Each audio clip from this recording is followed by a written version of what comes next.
Hello, fans, and welcome to This Day in Baseball, where we're going to bring you a full radio broadcast of today's game. And before we do that, I just want to thank Classic Baseball Radio, and there's a link in the notes where you can check out their full channel. They have many great radio broadcasts. And while you're listening to today's game, if you want to check out much more about the game and the players, look on the links below, and you're going to see links to player pages, the date the game happened, the year it happened, and the play-by-play. Enjoy the game, and check out the links while you're watching the game, and please don't forget to hit the subscribe button so that every time new content comes out, you're going to get that firsthand. And thank you again for checking out This Day in Baseball, and enjoy the game. With Lindsey Nelson and Ralph Kiner from Shea Stadium, where today Casey's Mets go against the Chicago Cubs in the holiday doubleheader. The skies partially overcast, no threat of rain, warm and comfortable, breeze from the prevailing direction blowing from right across toward left.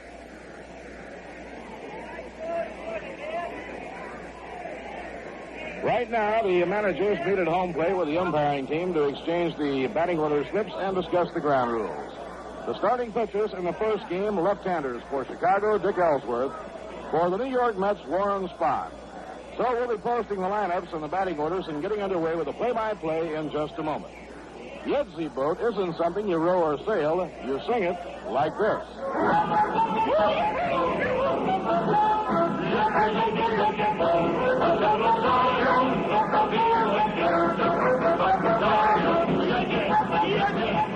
Jedź Bort is a song that gets sung over and over at Polish parties and picnics until the singers raise a fearful thirst. Then they change their tune.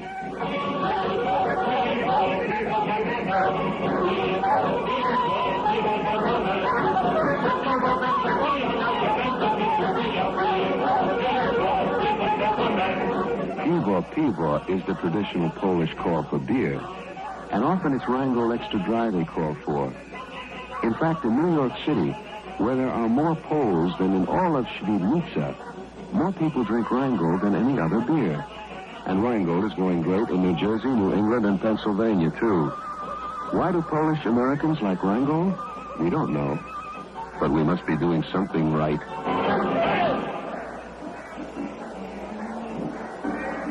Now for the starting lineups for the opening game of today's doubleheader. Let's get together with Ralph.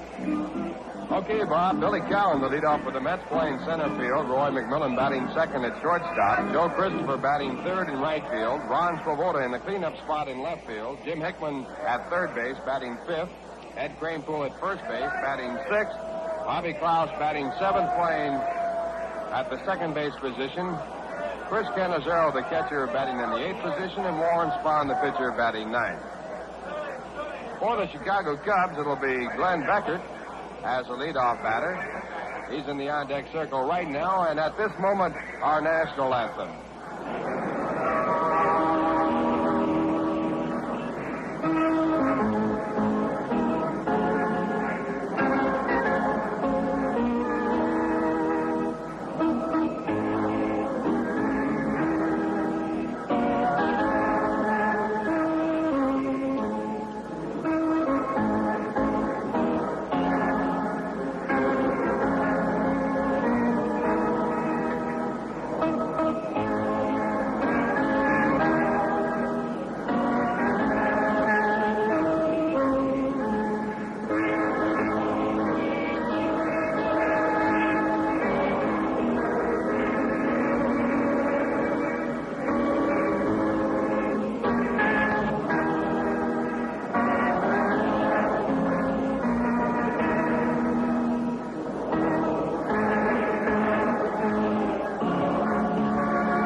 From Shea Stadium here in Flushing, New York. The Cubs will have the following lineup. Glenn Beckert will lead off. He'll be playing second base. Don Landrum in center field, batting second. Bill Williams in right field, batting third. Ron Sano at third base in the cleanup position. Ernie Banks at first base, the all-star first baseman, batting in the fifth position. Jim Stewart batting sixth and playing left field. Chris Krug, the catcher, will be batting seventh. Don Kessinger will be playing shortstop, batting eighth, and Dick Ellsworth will be the pitcher, batting in the ninth position. So the first pitch of the ball game about to come your way, and here is Bob Murphy. Okay, Ralph. The leadoff batter in the ball game is Glenn Beckert, the Chicago second baseman. Warren Spahn has his sign from Canisteo. The veteran southpaw delivers, and the pitch is over. Strike one. Rookie Glenn Beckert, the second baseman, hitting at .240, has hit 3 home runs, knocked 17 runs in. He hit two home runs in one ball game to help sink the Dodgers last week. Outside and low, 1 ball, 1 strike. Crowd still coming in here at Shea Stadium. And we hope you're planning to join us for the afternoon of holiday baseball. Now Spahn out of his windup delivers. Foul ball back toward the screen, no play. Rube Walker on the coaching lines at first base and Alvin Dark on the coaching lines at third. Lou Klein now has the reins of the Chicago Cubs and his pitching coach, the former Mets pitching coach, Mel Harder. Breeze blowing from right across toward left, favoring the right-hand batter. Now Spahn delivers 1 and 2, a foul ball, back toward our broadcasting level and out of play.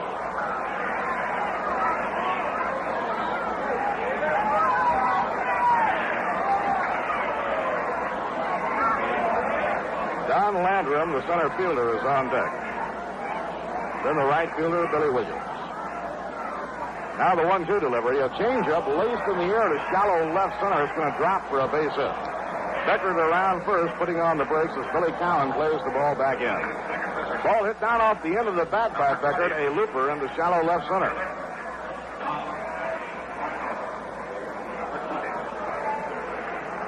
Now the hitter is Don Landrum, the center fielder. Don batting at .263 with 20 runs batted in.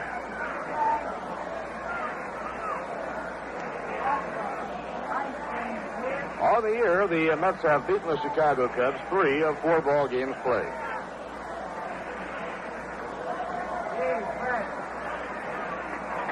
Nobody out. Spahn open pitching position. Left-hander against left-hander. The pitch to Landrum, low and outside. 1 ball and no strike. This series will wind up with an afternoon game on Wednesday. With a holiday doubleheader today, the Mets and the Cubs will have tomorrow off. The Wednesday afternoon game will be Senior Citizens Day, a day for the young at heart.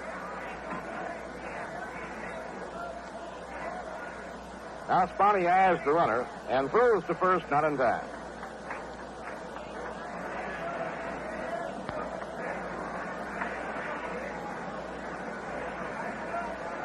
In the Wednesday afternoon ball game, it'll be Alvin Jackson for New York against Larry Jackson of Chicago. Throw to first, not in time.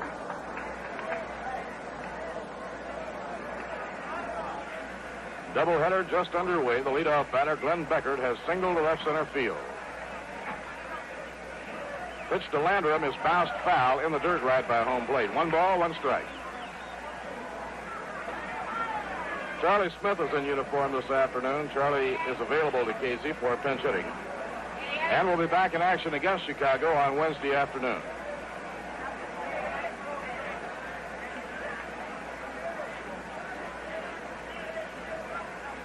Mets playing the outfield around toward right against the left-hand batter, Don Landrum.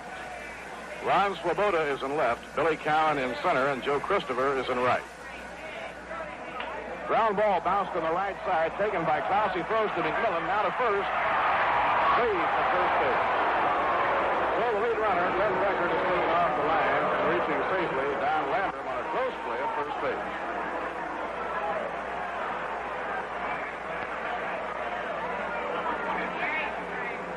One out and 1 on. That brings up hard-hitting Billy Williams. Billy Williams hitting .291, 11 home runs, 44 runs batted in. He's one of the top hitters in the circuit. Left-hand batter, he has good power, and the Mets play him around to right.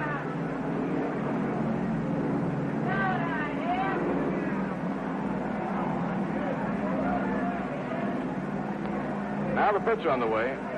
And it's over on the outside corner for a called strike. Sponny trying to snap a 7-game lose streak as he opens the doubleheader here today against Chicago. Sponny's last win was on the 24th of May. He has pitched some real good ball games since then, but has been unable to hang up a victory. Lost a ball game 1-0 to Philadelphia. Lost a couple of games to the Dodgers in Drysdale, 2-1. Through the first, he almost had him. Spahn almost picked off Don Landrum. He just did get back.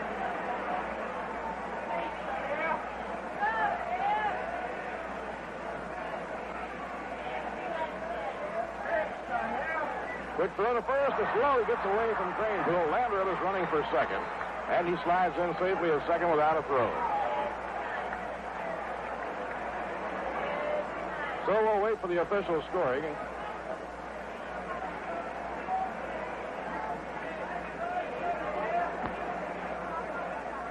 Sponny trying to pick off Don Landrum. The low throw broke off Cranepool's glove.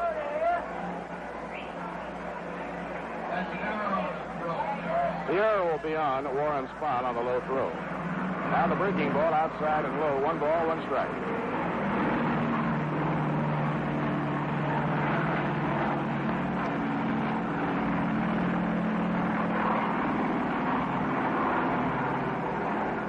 Billy Williams standing deep in the batter's box. He has that back foot planted right on the restraining line. Hits out of an overly closed stance. He's a full hitter. Here's the pitch on the way. A strike on the outside corner. Ron Santo, the third baseman, is the on-deck batter.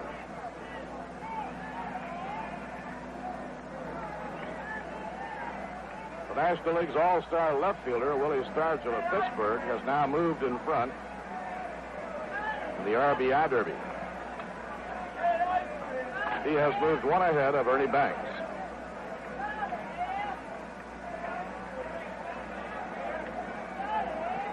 Middle of the Chicago batting order has a lot of punch. Kickoff attempt, throw to second, low throw, bounds away. Sponny chasing after it. Now it's picked up by Cranepool on the right side of the diamond. No advance by Landrum.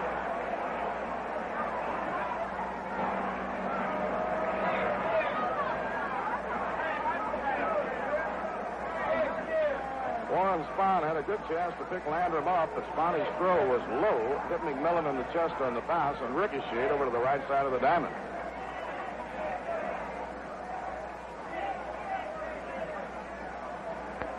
Now Sponny has the runner. The 1-2 delivery to Billy Williams, and it's popped up down the left field line. Moving back is Jim Hickman in foul territory.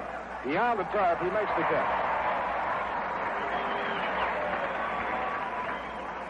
Billy Williams retired on the foul pop taken by Jim Hickman. That will bring up Ron Santo. Ron hitting .265 as his 16 home runs. Knocked in 45 runs. In the middle of that Chicago batting order, the number 3 hitter, Billy Williams, has driven in 44 runs. Santo, the cleanup batter, has knocked in 45, and the number 5 hitter, Ernie Banks, has driven in 62.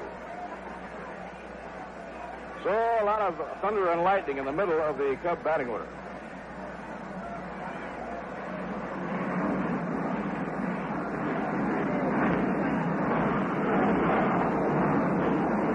Now Ernie Banks moves out of the on-deck circle as third baseman Ron Santo steps in against Warren Spahn. Now the pitch on the way. Outside and low, the screwball missing. Sponny has a great lifetime record against Chicago. Lifetime against the Chicago Cubs. Warren Spahn has won 47 ball games, lost just 19.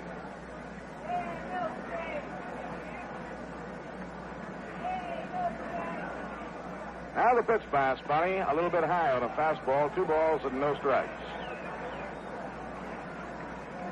One new face in the Cub lineup since the last time the Mets played Chicago. Rookie shortstop Don Kessinger, who was brought up from Dallas-Fort Worth.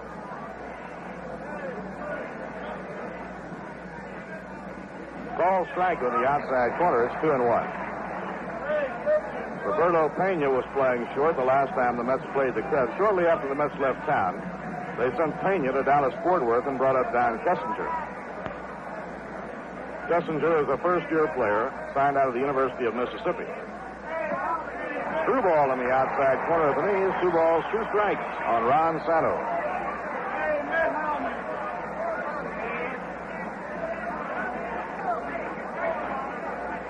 Doubleheader just getting underway. We certainly hope you're planning to join us and enjoy all the fun on the Talavera Series pitches. It's all free outside the boat.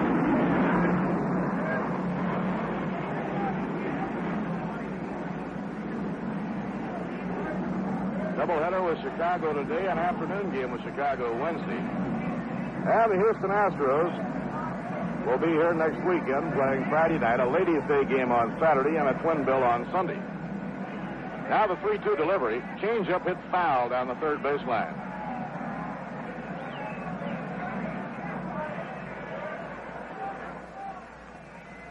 Today, the New York Mets will go beyond the 900,000 mark in home attendance for the season.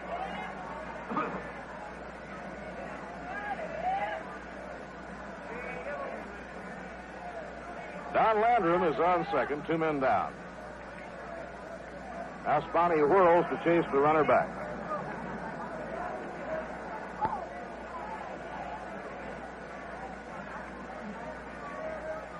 Three-two delivery. Ground ball hit down to third. Hickman bobbles it, straightens up, throws in time, and the side is out. No runs, 1 hit, 1 error, 1 left. And the score in the middle of the first, the Cubs nothing, and the Mets coming to bat. And now a word from Cool Filter Kings.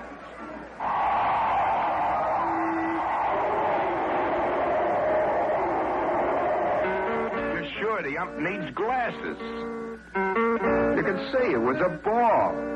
And your cigarette needs something. There's no taste to it at all. It's time you change to Cool. Your cigarette's not tasting cool enough till you come up to Cool. With rich tobacco's Cool's white filter, extra coolness to discover, extra coolness in your smoke. Let Cool's come through for you. Discover the extra coolness, the refreshing taste of Cool. You'll be smoking Cool all the time once you come up to Cool. Come all the way up to Cool and taste the most refreshing coolness you can get in any cigarette. Smoke Cool, Filter Kings. Last half of inning number 1. The Cubs have their ace left-hander, Dick Ellsworth, on the mound. Chris Krug is behind the plate. Defensively, Chicago has Ernie Banks playing first. Rookie Glenn Beckert at second. Rookie Don Kessinger playing short, and Ron Santo is at third. In the outfield, Jimmy Stewart is in left. Don Landrum playing center, and around at right field, Billy Williams. Ellsworth on the mound, Krug behind the plate.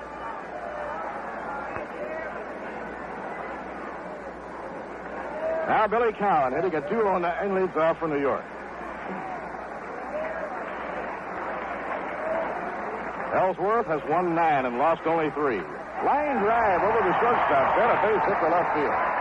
So Billy Cowan jumps on Ellsworth's first delivery, a hanging curveball, and smacks it into left field.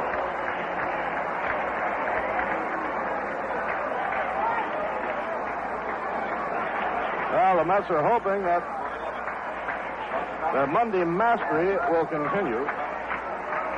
The only ball game the Mets have lost all year on Monday was the opening day ball game against the Dodgers in Drysdale. Since then, they have won 7 ball games on Monday without losing. Now Roy McMillan hitting. The runner goes, hit and run, a base hit to left field. Billy Cowan around second will have to stop there. Stewart plays the ball into Ron Santo. And the Mets quickly on 2 pitches have 2 hits.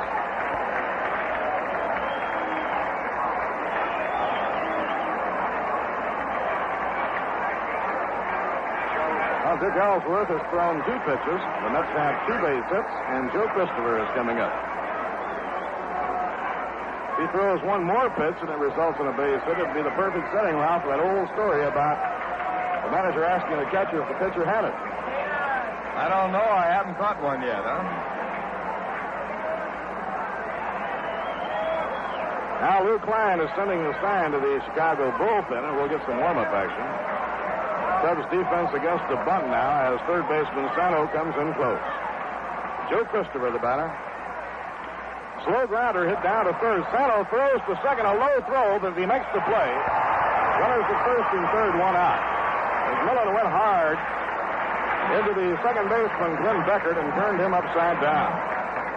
Fine play by Sano. He came in on the slow grounder, made an off-balance throw, which was low in the dirt, but Beckert came up with it to make the force play on McMillan.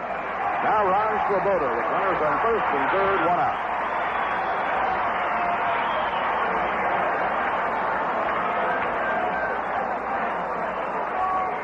So the action is off at a very fast pace.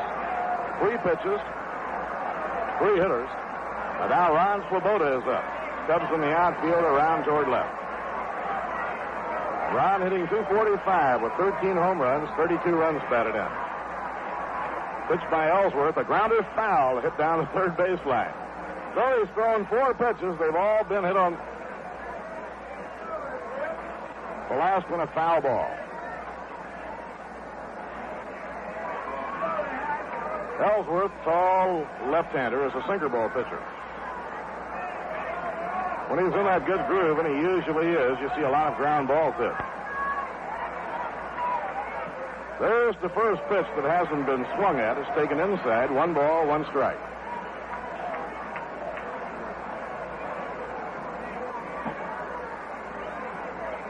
Jim Hickman applying third, and batting number 5 is out in the on-deck circle. Mets will have 7 right-handed hitters and 2 southpaw hitters against Ellsworth, the left-hander. Bounced foul by Ron Swoboda. Back toward the dugout. 1 ball and 2 strikes.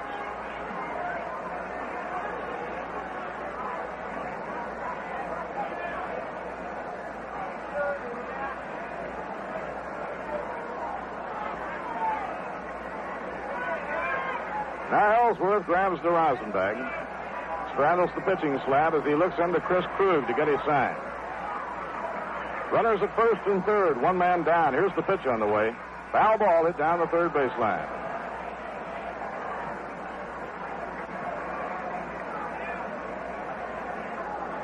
Two years ago, Ellsworth was a 20-game winner.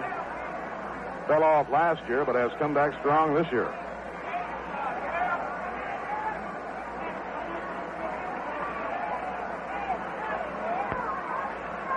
Cubs have 3 real good starting pitchers in Bob Buell, Larry Jackson, and Dick Ellsworth. High fly ball, but it's well hit by Swoboda. Up in the air, it's going. It's gone. A home run.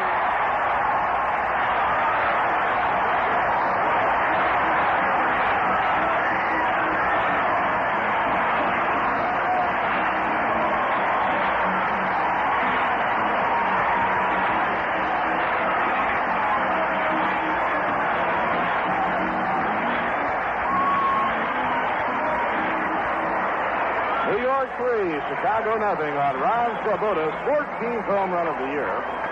That establishes a new rookie record for the New York Mets. The previous record had been held by Jim Hickman. That's the first home run for Ron Swoboda against Chicago this year. His last home run was on June 13th against Claude Osteen. Third home run he's hit off left-handed pitching. That was a king-size home run, a towering fly ball over the wall in left center field. Now Jim Hickman, the batter, against left-hander Dick Ellsworth. Breaking ball outside, 1 ball, no strikes.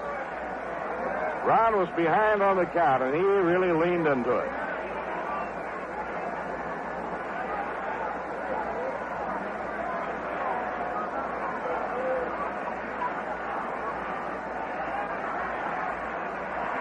Ron now has 35 runs batted in, only 1 behind the club leader, Ed Kranepool. Inside and low, it goes to 3-0 on Jim Hickman.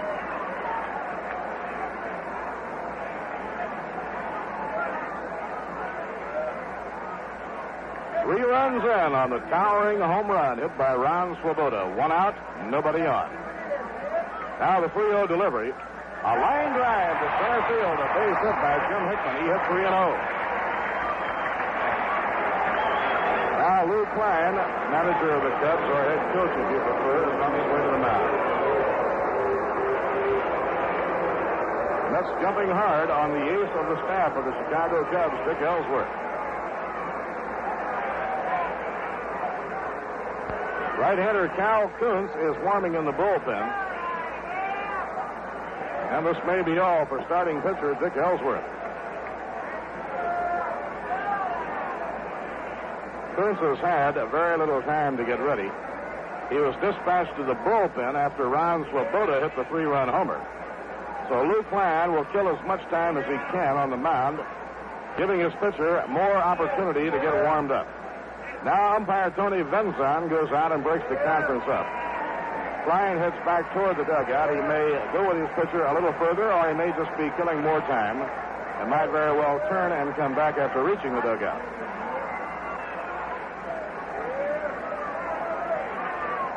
Eddie Cranepool, the left-hand hitter, is the batter, and so Ellsworth will stay with it. Jim Hickman is on first base, 1 man out. 3 runs in on Swoboda's 3-run homer. Pitched by Ellsworth. Breaking ball low and outside. 1 ball and no strike.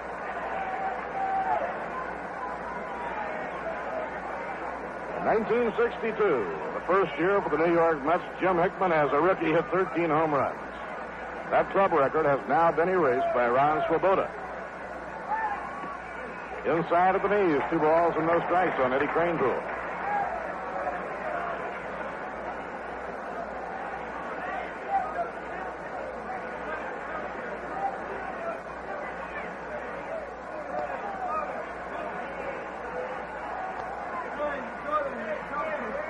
Now Ellsworth eyes the runner, then delivers. Outside is ball 3. He's behind on Cranepool, 3-0. Last Monday, the Mets swept a doubleheader from the Milwaukee Braves. There's been something about Monday this year that has brought out the very best of the New York Mets.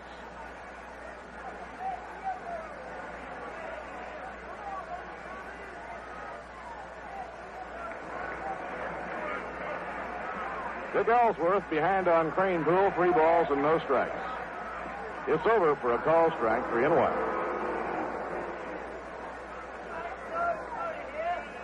A lot of youngsters on hand. And we have a lot of banners decorating the stadium.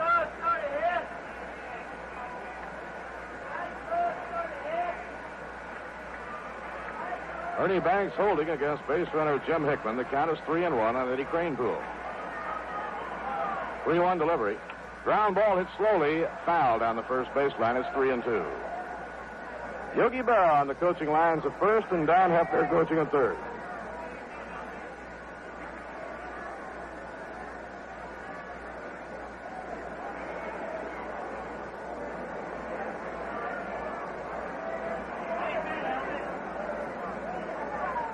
Bobby Klaus playing second base, waiting on deck.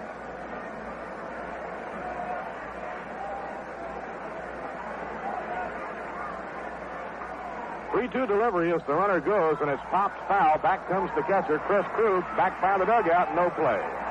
Ball lands on the floor of the visiting dugout.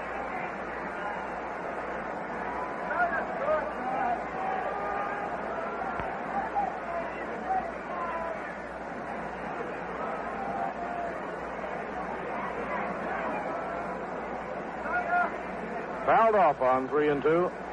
Casey had Jim Hickman on the move, and let's see if he's running again.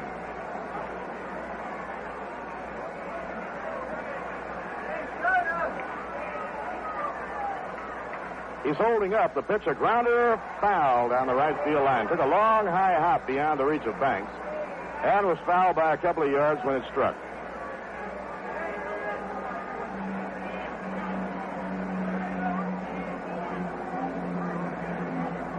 Skies mostly a light gray overcast, the sun trying to break through.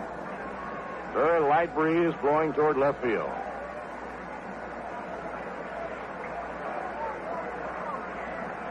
There goes the runner. Ground ball bounced to shortstop.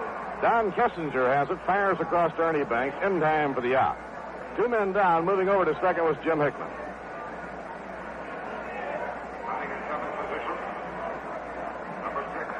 Now that brings up Bobby Klaus.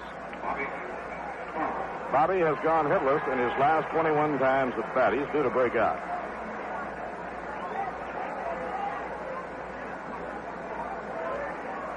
Mets 3 and the Cubs nothing. Ron Swoboda hitting a 3-run homer in the opening inning off Dick Ellsworth. Many of Ron's home runs have come off the best pitching in the National League. Line drive, but is caught by Kessinger, the shortstop, to retire the side. Well, Bobby hitting in tough luck right now. He's now 0 for 22, and he really tagged that one. A blistering liner caught by the shortstop, Kessinger. 3 runs, 4 hits. No errors, 1 left. Ron Swoboda getting a hand as he jogs to the outfield. So at the end of 1 inning, it's the Mets 3 and the Chicago Cubs nothing. Now here's Ralph. Well, a lot of you fans who live maybe not too close to the metropolitan area, but are within range of our radio voice, you can pick up your tickets to future Mets games simply by writing to Shea Stadium right here in New York and Flushing, New York to be exact. Tickets to all Mets games may be ordered by mail. Reserve seats are $250 each. Box seats $350 each. Total it up, the number of tickets you want and the prices. Add 25 cents with each order for handling and postage and mail in. Address your checks and money orders to Met Ticket Office, Shea Stadium, Flushing, New York. If you're downtown, instant reservation service at all Child's restaurants and Calico Kitchens in the greater New York area will provide you for your tickets. And also you can pick up tickets here at Shea Stadium 7 days a week, downtown at Pennsylvania Station and Grand Central Terminal 6 days a week. Out in Huntington, Long Island, at Macy's during the store hours, tickets available, and you can make reservations for box and reserve seats at all the Howard clothing stores in the metropolitan area. So many ways to get tickets to future games, and like today, a big crowd on hand, so it's a good idea to get your tickets in advance to get the seats that you would like to have here at the stadium. Right now, the top of the second, the Mets in front, 3-0, Ernie Banks, the all-star first baseman, coming up, and wait, here's Bob Murphy. Okay, Ralph, Ernie is hitting .281 with 13 home runs and 62 runs batted in. Warren Spahn winding the pitch to Banks. Gets the outside corner, strike 1. Ernie has led the major leagues practically all year in runs batted in. He has just been replaced as the leader by Willie Stargell of the Pirates. Stargell has 1 more. High fly hit toward the right field line. Joe Christopher cruising over. He's under it and makes the catch on the right near the line.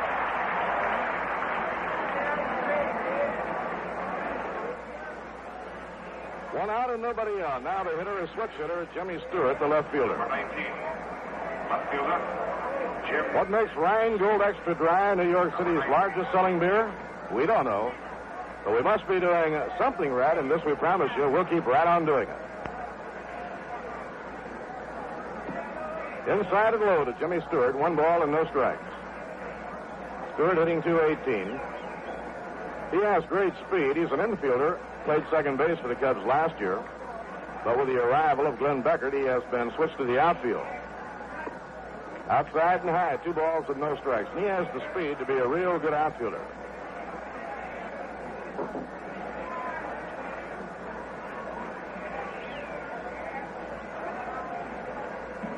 Now Spahn out of his windup, the 2-0 delivery. He takes all the way, and it's up high, ball 3, 3-0.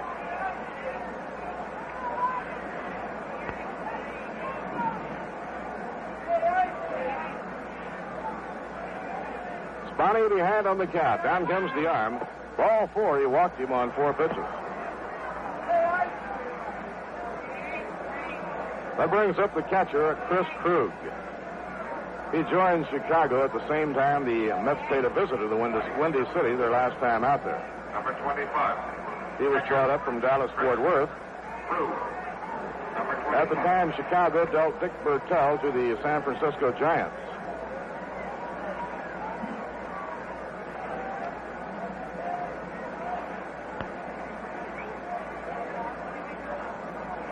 Now the pitch on the way, a line drive into short center field. It's a base hit.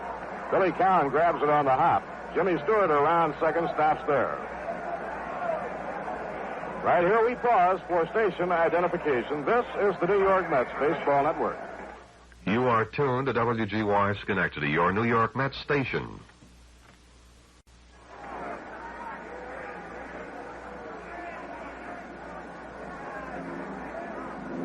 Don Kessinger, the rookie shortstop, a right-hand batter, is the hitter now against Warren Spahn. He has good size, stands 6'2", bends slightly from the waist.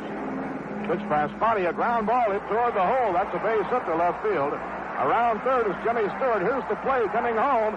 It is high at home plate.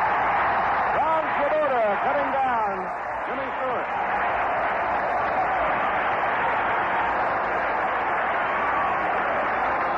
Jimmy Stewart arguing with umpire Tony Benson. Now here comes Lou Klein to argue. There's a ground swing to the left hit by Don Kessinger, and Ron Swoboda made a strong throw. He threw the ball home on the fly. It came in shoulder high to Canizero. Judges are arguing that Jimmy Stewart slid under the throw, under the tag. And Lou Klein is really beefing now with umpire Tony Vincent. So too is Jimmy Stewart, who was tagged out. Now Rube Walker coming off the coaching lines at first to argue.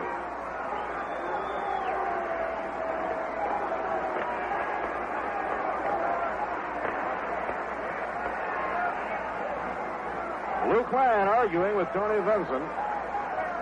Ron Swoboda's pegged to Chris Canizero, getting Jimmy Stewart as he tried to score from second base on a ground single to left field by Don Kessinger.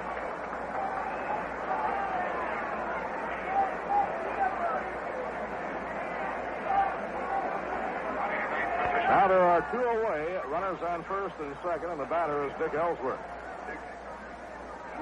Dick, a left-hand hitter, has 4 hits and 37 times at bat.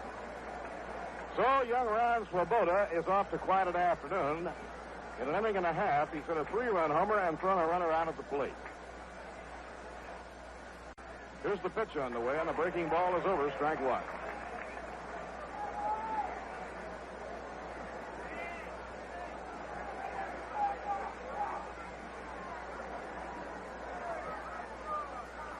Now the lead runner on second is Chris Krug. Don Kessinger on first base. Broken bat, slow roller hit towards second. Bobby Klaus up with it. Fires on to Crane Pool to side to side.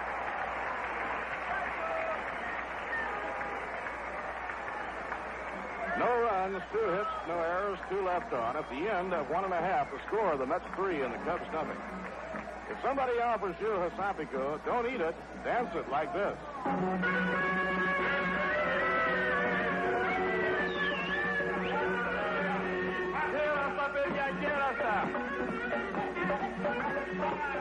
The Hasapico is spirited and lively. It makes Greek Americans feel like dancing. And dance they do. Until they work up a fearful thirst. Then they call for different music.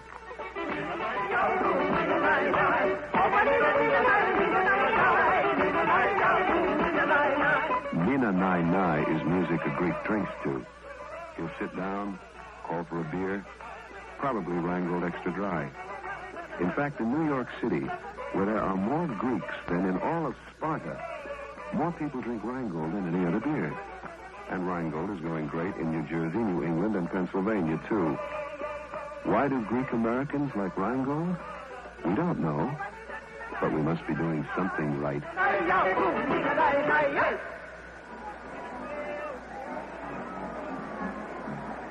Last half of the second inning, Chris Canizero will be hitting against Dick Ellsworth. Old Timers Day here at Shea Stadium, which is less than 3 weeks away, July 24th. Imagine the legendary infield with Kelly and Mize as your first baseman, the Fordham Flash, Frankie Frisch, and Huey Kreitz at second, Huey Bancroft, Travis Jackson at short, Lindstrom and Bartell at third. All returning to Shea Stadium on Old Timers Day, July 24th.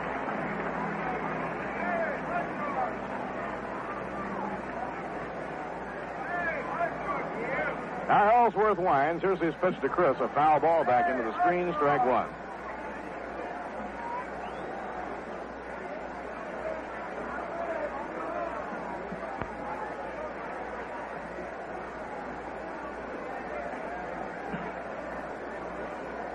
Now Krug going out to talk to Dick Ellsworth.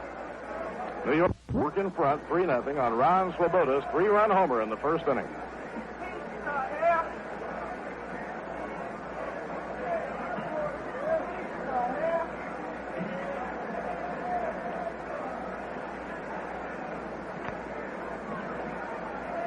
Now Ellsworth out of his windup. Down comes his pitch. Fastball taken high. 1 ball, 1 strike.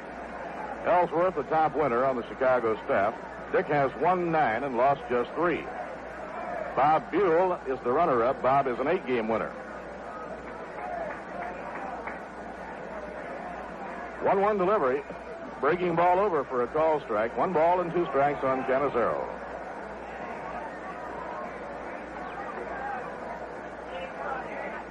Warren Spahn kneeling in the on-deck circle.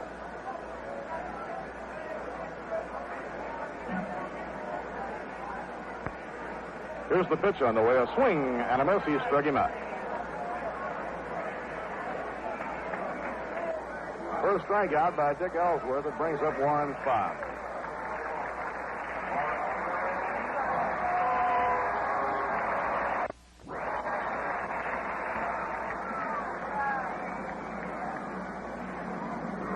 Spahn has 4 hits in 34 times at bat.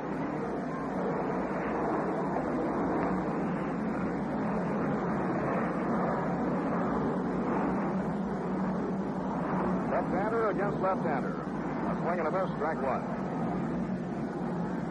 Billy Cowan started New York off in the opening inning when Billy hit the first pitch thrown by Ellsworth, a hanging curve. He lined it into left field for a base hit. The Mets went on to score 3 runs on 4 hits.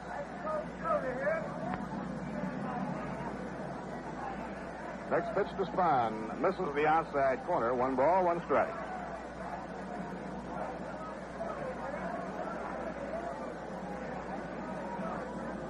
The Mets and the Cubs have a day off tomorrow and play Wednesday afternoon, winding up the series. Here's the 1-1 delivery on Spahn. A ground smack hit toward the middle. Backhand play by Glenn Beckert. The throw to first in time. Good play by second baseman Beckert as he ran toward the middle of the diamond, reached across the body, and made a backhand pickup.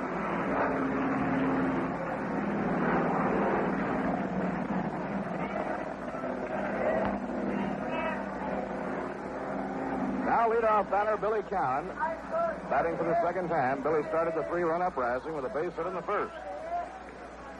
Yogi Berra on the lines at first, Don Hefner at third. Inside and low, 1 ball, no strikes. Billy hitting against his old teammates. He was the Cubs center fielder last year.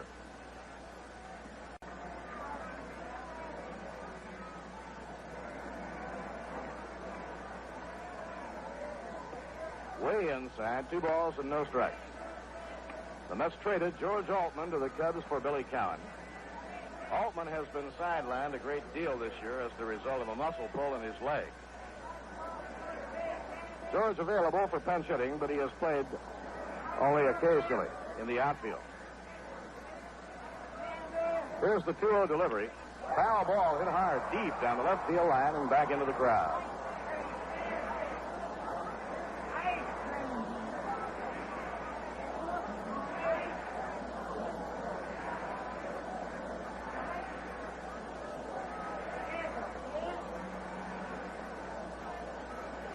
Roy McMillan is the on-deck batter.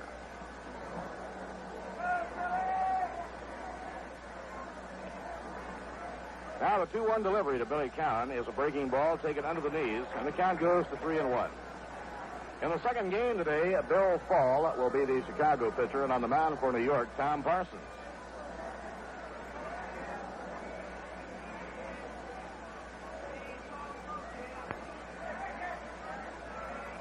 Delivery. High fly ball hit to short right. Coming in is Billy Williams, the right fielder, and he has it. The side is out.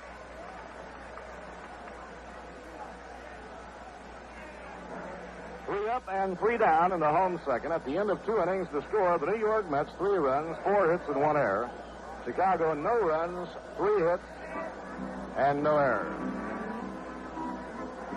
Almost before we know it, it'll be time for the big event, Old Timers Day here at Shea Stadium. It's less than 3 weeks away. Greatest names in Dodger and Giant history are coming back to renew that grand old rivalry. They'll be in uniforms playing against each other in an abbreviated ball game prior to the regular game that day between the Mets and the Phillies. You'll be seeing again Roy Campanella, Van Lingle Mungo, Rube Marquardt, Don Newcomb, Travis Jackson, Babe Herman, Prince Hal Schumacher. Mets coach Wes Westrom, Little brat Eddie Stanky, who won so many big ball games over the years in the National League. Carl Oyskin, who struck out 14 in a World Series ball game. King Carl Hubble. Who will ever forget his tremendous feat in the All-Star game, plus his many great ball games he pitched for the Giants. The colorful Lefty O'Doul and the classy Pee Wee Reese. Hall of Famers like Zach Wheat, Max Carey, Ed Roush, and George Kelly. Big John Maz will be here, and Sal the Barber Magley. Ralph Branca and Bobby Thompson. Jim Hearn. Mickey Owen, the Fordham Flash, Frankie Frisch. Dave Bancroft, Huey Kratz, and Freddie Lindstrom. It'll be a tremendous afternoon. Certainly hope that you'll plan to be with us on July 24th. Right now, let's go to the third inning, and here's Ralph Kiner. Thank you, Bob, and hi to everyone. First man up will be the leadoff batter, Glenn Beckert. And Warren Spahn misses with his first pitch. It's ball one. Beckert blooped a base hit over the shortstop's head his first time up. His average at .242, a right-hand batter. He's had 3 home runs, 17 runs batted in. And the pitch back by Spahn is high, a fastball missing, 2 balls, no strikes. So Spahn, who has given up 1 walk, walking Jim Stewart on 4 pitches, now behind 2-0. Cubs have had 3 base hits. Mets lead 3-0. Now the pitch, and it swung on, a foul tip into the glove of Canizero, 2 balls, 1 strike. It'll be Glenn Beckert, Don Landrum, and Bill Williams against Spahn. Warren, who has lost his last 7, looking for his 361st win. That would put him on the list, number 6 in all-time wins for a Major League pitcher in the Major League's all-time history. Here's the 2-1 delivery. It's fouled back and just below the radio booth. 2 balls and 2 strikes. New York Water Department says fans of Shea making big splash with community spirit by cooperating with department. Plea to conserve water during the emergency created by the drought. They had up there, tanks a lot. Pitch back, a hard smash towards second, taken in the air by Bobby Klaus. No necessary throw to first base, but Bobby goes there anyway. And the Mets pick up an out. 1 away in the top of the third. Mets leading 3-0. And the batter coming up is Don Landrum. Don hit into a force play his first time up. His 0 for 1, putting his average at .261.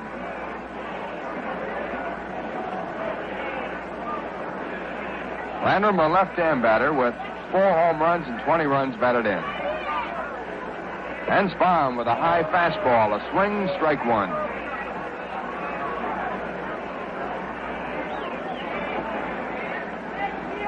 And Warren now quickly back into the windup and back again. And the pitch is taken low. Landrum moving out as though to drag a bunt. 1 ball, 1 strike. Conversely, to Warren Spahn, the starting pitcher for the Cubs, Dick Ellsworth, has been on a winning streak. He has won his last 6 in a row. So both pitchers have streaks going. 1-1 delivery.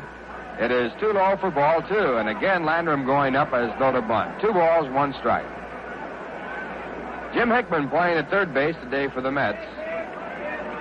Playing even with the bag against the bunt. Mets going with the right-hand batters against the left-hander Dick Ellsworth. Pitch back, lined in the center. Going over is Billy Cowan. He'll cut it off on 1 hop. He makes the play, and Landrum holds at first base. So the Cubs have the 4th hit in the ballgame off Warren Spahn. Hits even at 4 apiece, but the Mets leading 3-0 on a 3-run home run by Ron Swoboda. Now with 1 out, a runner at first base, Billy Williams comes up. Billy fouled out to third his first time up. He's batting .290, a left-hand batter. Landrum at first base with a short lead. The pitch to the plate is on the outside corner, strike 1. Landrum reached second base after forcing Glenn Beckert at second base his first time up when Warren Spahn threw wild to first base and trying to pick him off. He was left there as Billy Williams fouled out and Ron Santo grounded out. And the 1-strike delivery, a check in the swing, a curveball too low, and the count 1 ball, 1 strike. 1 strike. Eddie Kranepool playing behind Landrum now, looking for defensive room with Billy Williams batting. Billy with 11 home runs and 44 runs batted in. Spahn into the set position. A look at first, a throw there as Kranepool moves in onto the bag, but it's too late.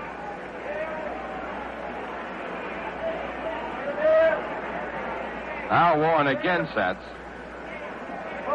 And the pitch to the plate is taken low, and the count moves to 2 balls and 1 strike. 1 out in the top of the third. Mets in front 3-0.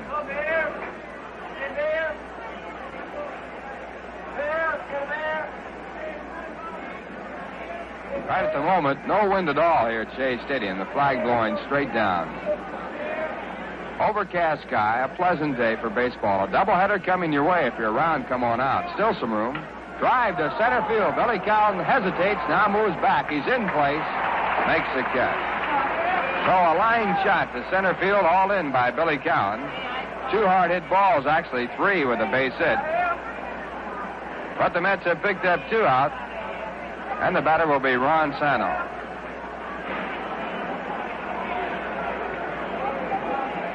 Ron 0 for 1, batting at .264, 16 home runs, 45 runs batted in. He's wearing tape on his left wrist, right-hand batter. And the first pitch by Spahn, a changeup dropping in for a called strike.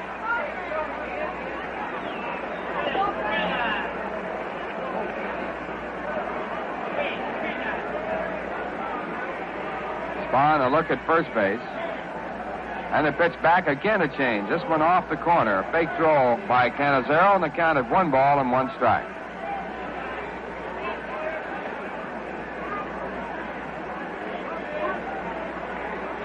Of Santo's 81 base hits, he's had 18 doubles, 2 triples, and 16 home runs. He has tremendous power. 1-1 delivery. It is outside and high, ball 2. 2 balls, 1 strike. Billy Williams has 27 doubles already this year.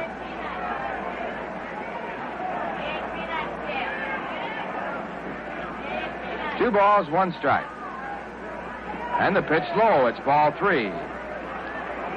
So Warren Spahn pitching carefully now. Behind 3-1 to Ron Santo. The on-deck batter, Ernie Banks.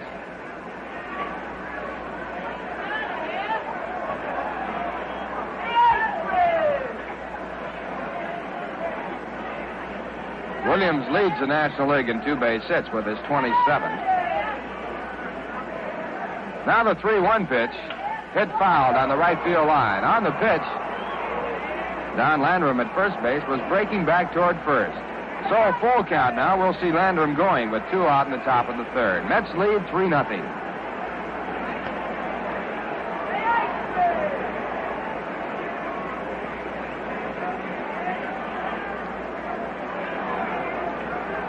Three balls, 2 strikes. Craneville behind the runner at first. And Landrum goes. The pitch is hit through the middle. A base hit. Coming in is Billy Cowan. Landrum will go to third unmolested. The throw coming into second base. And the Cubs now have the tying run coming up with runners at first and third. Ernie Banks, the batter. That is hit number 5 off Warren Spahn. Mets lead 3-0. The Cubs have 5 hits. The Mets have 4. Now action in the bullpen for the Mets. Frank Leary going to the phone to listen to the phone call. Word coming from the bench. Frank is the acting pitching coach with Warren Spahn on the mound. Warren, of course, officially the pitching coach for the Mets. Ernie Banks, the batter. He is 0 for 1. His first pitch is hit deep to left, high in the air. Not too deep. Coming in is Ron Swoboda. He's got to it. And retires the side. So Warren Spahn pitches out of a jam as he gets Ernie Banks to fly out in the left field. In the inning, no runs, 2 hits, no errors, 2 men left in the score. At the end of 2.5, the Mets 3, the Cubs nothing. Want to get better performance from your car? Listen to this. A driving tip from Shell. How safe are your brakes? Why not test them right now while you're driving? You can in this easy on-the-spot road test, courtesy of your local Shell dealer. First, make sure you've got a clear road with nobody behind you. Repeat, nobody behind you. Drive at a good clip and apply your brakes with a nice, firm pressure. Car come to an even stop? Brake pedal feels solid, not soft and mushy? Congratulations, those brakes sound pretty good. But if your car pulled sharply to one side, or if your brakes chattered and complained while you were stopping, take no chances. Pull into your nearest Shell dealer. He can help you, whether you need a simple adjustment or new linings. He can also help you get good mileage with Super Shell gasoline. Super Shell with Platformate is specially blended by mileage experts. Super Shell in the clean white pump. The Mets coming up in the bottom half of the third. They lead 3-0. The first man up will be Roy McMillan. He'll be followed by Joe Christopher and then Ron Swoboda. So the second, third, and fourth batters to bat against Dick Ellsworth. Dick pitched to 7 batters in the first inning, gave up 3 runs, allowed 4 hits. In the second, he retired the side 1-2-3 with help from the second baseman Glenn Beckert on a good play.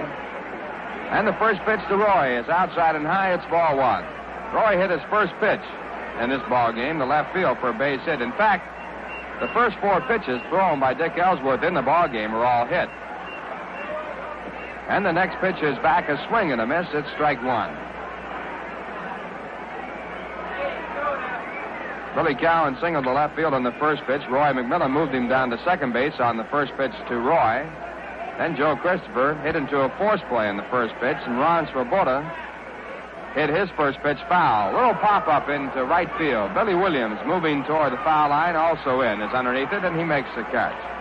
1 away in the bottom half of the third. The Mets in front 3-0. And it brings up Joe Christopher.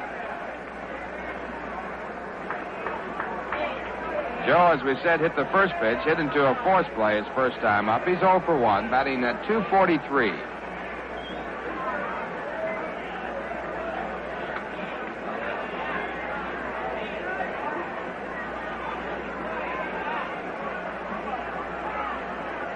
And the first pitch to Christopher, bounced toward third. Ron Santo has it, goes over to first base, gets Joe Christopher by about 6 steps. So Joe has been out twice now on 2 pitches.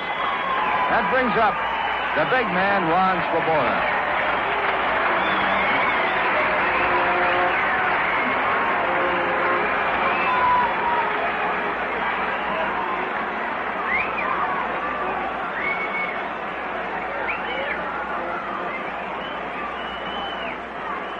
So Ron draws a hand. He had a 2-strike home run his first time up for the 3 runs in the ball game. Long high drive over the left field fence. He swings at a fastball. Strike 1. He's got the fastest swing in town.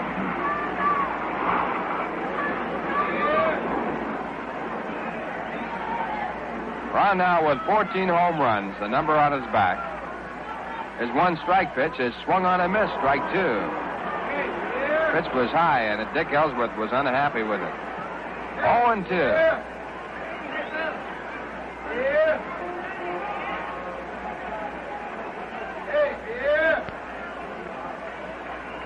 And Ellsworth back again, this time down low with a breaking pitch. 1 ball, 2 strikes.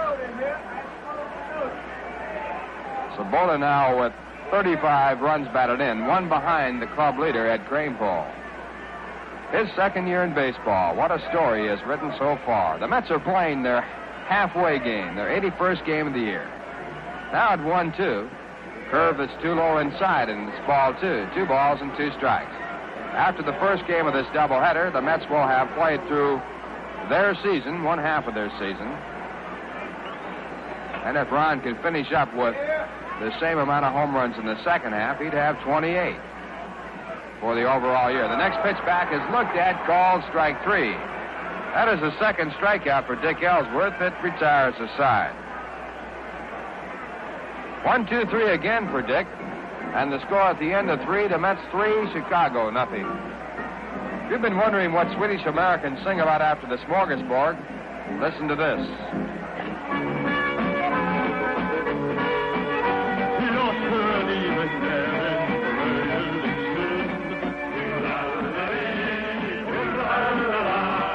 Turalari is a song that Swedish Americans sing over and over at their parties and picnics until they raise a fearful thirst.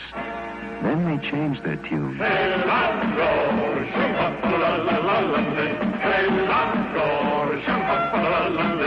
Halon Gore is a traditional Swedish drinking song, and often the beer they drink is Rheingold Extra Dry.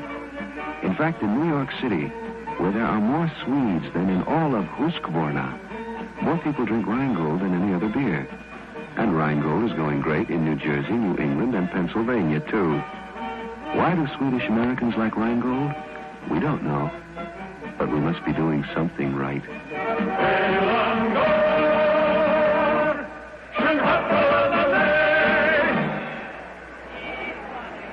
Top of the fourth, Warren Spahn on the mound for the New York Mets. He leads by a score of 3-0, and his first pitch here in the fourth is taken low for ball one. The batter is Jim Stewart. Jim walked in 4 pitches, got to second base on a single by the on-deck batter Chris Krug, and was thrown out trying to go from second to home on a base hit to left. Thrown out on a perfect throw by Ron Swoboda. Perfect in the terms that it was right on the plate. It came in all the way in the fly, and in the baseball parlance, a perfect throw home is a one-hop throw. Now the 1-0 pitch to Jim Stewart, a switch hitter. He bunts out to the mound. Warren Spahn has an easy time coming up with the ball, throws him out by about 6 steps.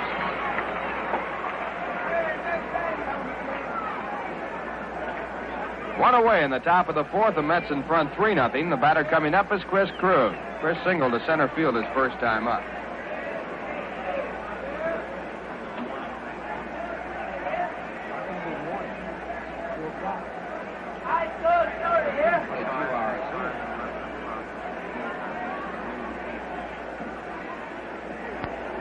First pitch to Chris Krug, a changeup in for called strike one. Well, Boston and Minnesota, Twins tied for first place with Cleveland, playing a rather unique morning-night game today. A swing and a miss. It's strike two. In the morning game, at the end of 5.5 innings, Minnesota 3, Boston 1. Wilson pitching for the Red Sox, Boswell going for the Twins. Horton a home run in the fourth with no one on. That's Tony Horton. He was just recalled by Boston from the minor leagues. They have a night game later on tonight. 0-2 on Chris Krug, and the pitch back to the right-hand batter. A changeup. He almost went for it. It was outside. 1 ball and 2 strikes. He actually stepped on the plate as he leaned out, wanting to swing. That is the only action in the American League at this point. Yankees have a doubleheader in Detroit. Now the 1-2 pitch. Hit deep to left. Going high in the air. Moving Swoboda back by the wall. It is going. It's gone.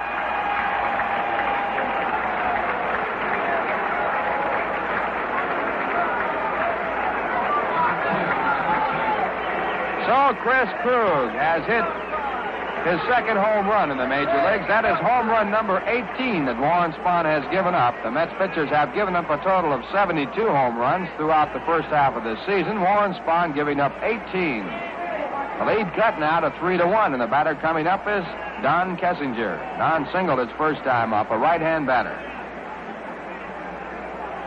Krug now 2 for 2 in the ball game. That is hit number 6 for Chicago. First pitch is bunted out toward the third base line. Spahn off in a hurry. He drops the balls. He starts to throw, and all hands are safe. It's scored, a base hit. So hit number 7, and once again, the phone rings out in the bullpen for the Mets.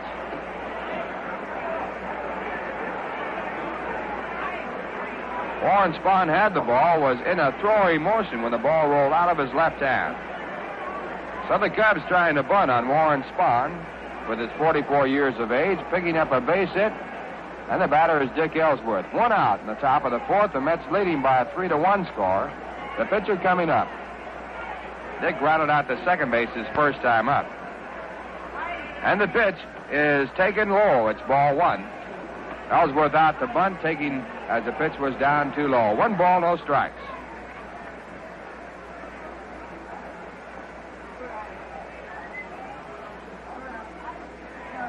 Larry Bedard is now getting set to throw in the bullpen for the Mets. This time, Ellsworth bunts the ball toward first base. It goes foul. Ball skipping to the right quickly. It was in fair territory, and Kranepool was right there, couldn't get to it. So Ellsworth with a count of 1-1, and Kessinger going back to first base. Right now, we'll pause for station identification. This is the New York Mets Baseball Network. You are tuned to WGY Schenectady, your New York Mets station.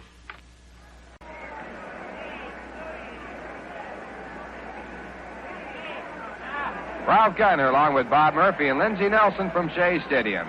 1 man away in the top of the fourth. The pitch back to the plate, swung on and missed. This time Ellsworth out in a bunting position, swinging back and swinging away. Count of 1 ball and 2 strikes.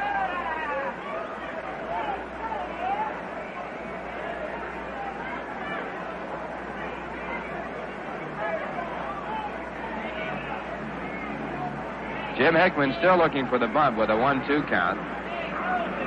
Jim playing at third base. Now Spahn in the set position. And the pitch to the plate. Bunted foul, and the batter is out. That goes as a strikeout for Warren Spahn, his first in the ball game. And he now has 2 away, and the batter coming up, the leadoff batter, Glenn Becker. That's 3 runs, 4 hits. The Cubs 1 run, 7 hits. Beckert coming up is 1 for 2. He lined out the one time they got him out to Bobby Klaus. Beckert batting .242, a right-hand batter.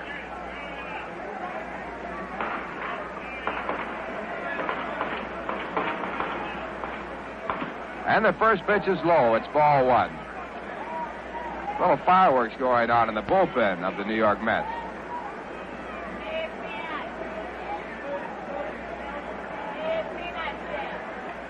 One ball, no strikes. Spahn a look at first base. And the pitch to the plate is low. A throw to first base, but Kessinger back before the tag. 2-0 now on the right-hand batter, Glenn Beckert.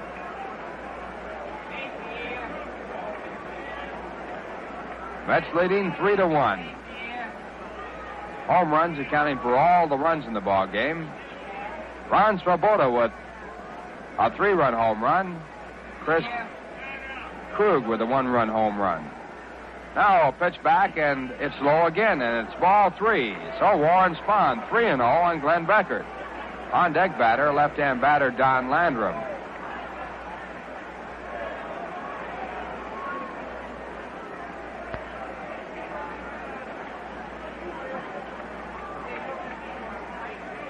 Pitch. Outside, ball 4. And Warren Spahn walks his second man. Both walks on 4 straight pitches. That moves Don Kessinger down to second base. Puts a time run at first base. Glenn Beckert there. And brings up Don Landrum. Don 1 for 2 in the game.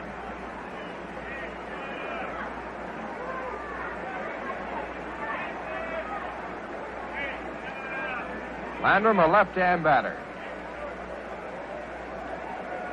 Batting .265. He singled to center field his last time up. Swings at a curve. It's strike 1.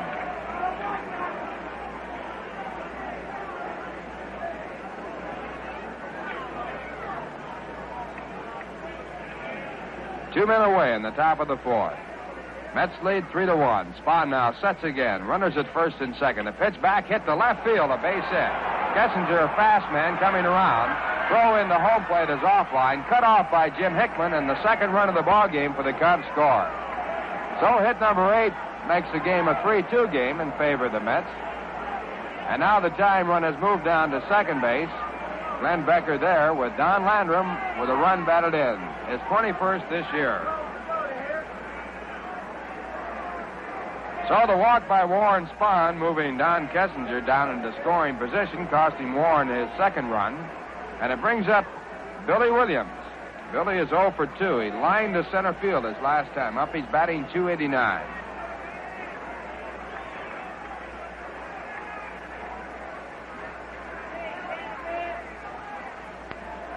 And Warren Spahn in the set position. His pitch to Williams, a left-hand batter, is outside, ball 1.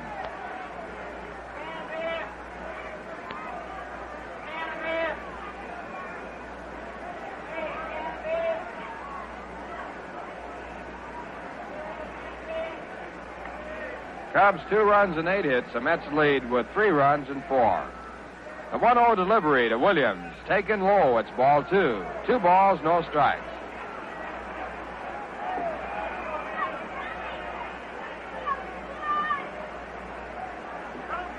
After Billy Williams, if it continues along, the batters will be Ron Santo, Ernie Banks. So Warren pitching to a big man right here. Next pitch is fouled off. 2 balls, 1 strike. Warren getting a fastball by Williams. Ball fouled off to the left side.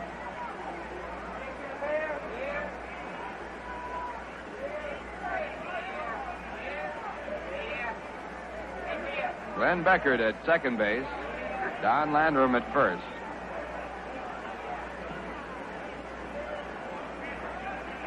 Two balls, one strike. And the next delivery, outside, ball three. So Spahn just missing outside with a fastball behind 3 balls and 1 strike. Warren staked to a 3-run lead in the first inning by Ron Swoboda, a home run with 2 on. Now, with a time run at second here, with 2 men out in the top of the 4th. His 3-1 pitch. Curveball, it's too high, ball 4. So that loads him up. Billy Williams walking, the 3rd walk in the ball game by Warren Spahn. He's questioning the call by home plate umpire Tony Vincent. And it brings up Ron Santo. Bases are loaded. Beckert moving over to third base. Don Landrum down to second base. Williams at first.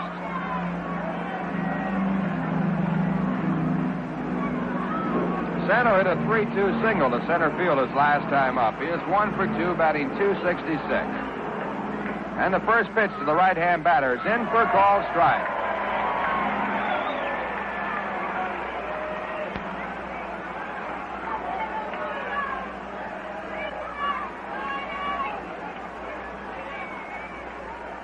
One strike count. Spahn into the windup. His pitch back. In tight, and the count now at 1 ball and 1 strike.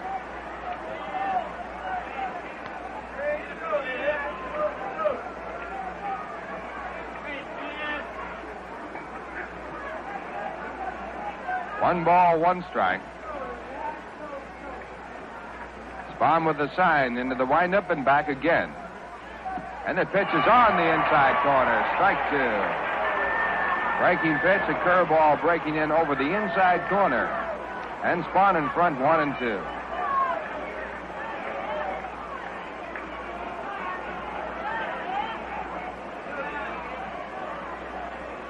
And the batter now again into the windup. And the pitch, screwball just missing off the outside corner. Good pitch by Warren, missing just by inches. Count evens at 2 balls and 2 strikes. Warren Spahn working in and out, trying to use his cunning to get out of the jam. Bases loaded. Mets lead by 1. Here's the pitch. Swung on and fouled. Ron Santo just getting a piece of the ball, fouling the ball down in the dirt. So the count stays at 2 balls and 2 strikes.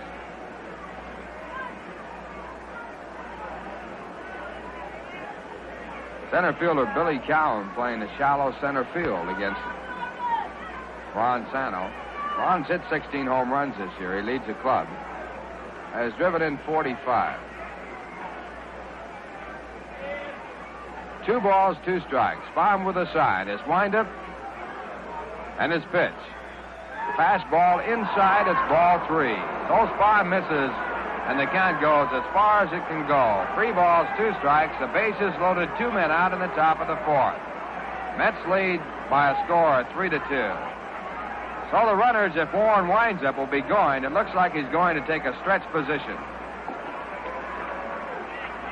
And Warren will go into the stretch position to hold the runners as close as possible. He wheels around, no throw at second base. Runners not breaking away. Warren using everything he knows right now. He's trying to work out of a big jam, trying to stay in this ball game. Now he sets again. And his 3-2 pitch. Hit hard down the short. Taken by Roy McMillan. His throw to first base in time to retire the side. So Warren Spahn comes through on 3-2. Getting dangerous Ron Santo to ground hard to the shortstop. That retires his side. In the inning, 2 runs on 3 hits. There were no errors. 2 walks. 3 men left on, and the score at the end of 3 1/2. The Mets 3, the Cubs 2. Now a word from Cool Filter Kings.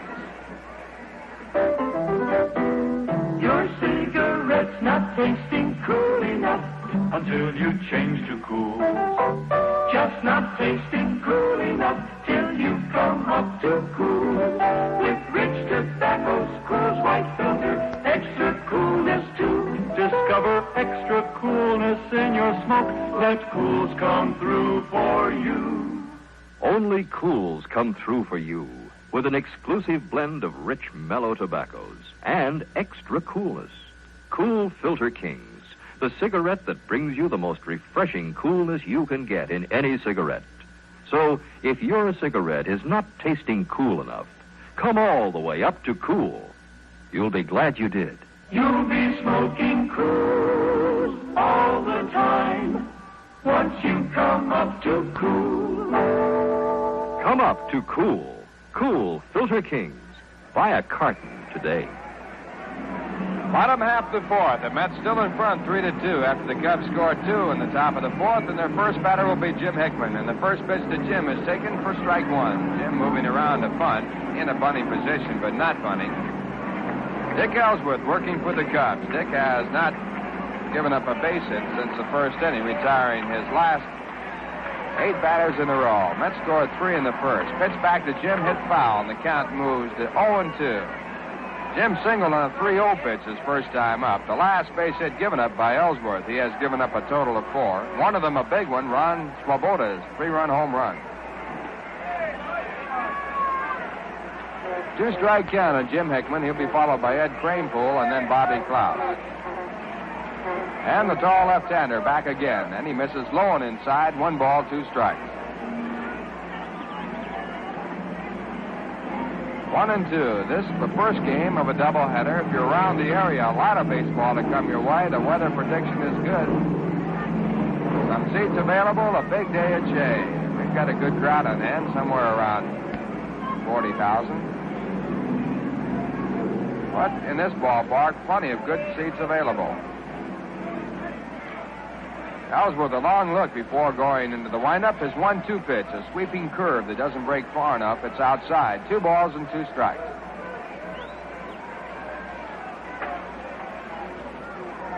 Mets will go over $1 million.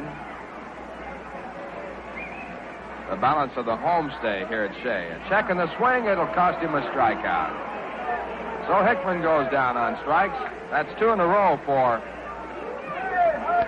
Dick Ellsworth, his 3rd in the ball game, and he now has 1 leg here in the bottom half of the 4th. And the batter is Eddie Kranepool. Ed grounded out the short in the 3-2 pitch his first time up, batting at .292, a left-hand batter. And the first pitch, a hard fastball. It's in for a called strike. Talking about home run pitches, the Mets pitchers have given up 72 home runs so far this year. Spawn has given up 18. Cub pitchers have given up 81. They've averaged 1 a game. Here's the pitch back to the plate. It's inside, 1 ball and 1 strike. Cubs have hit a total of 66 home runs to offset the home run pitches. The Mets have hit a total of 59. Now the 1-1 pitch. Outside as Ellsworth goes away after coming in tight. Ball missing. It's 2 balls and 1 strike.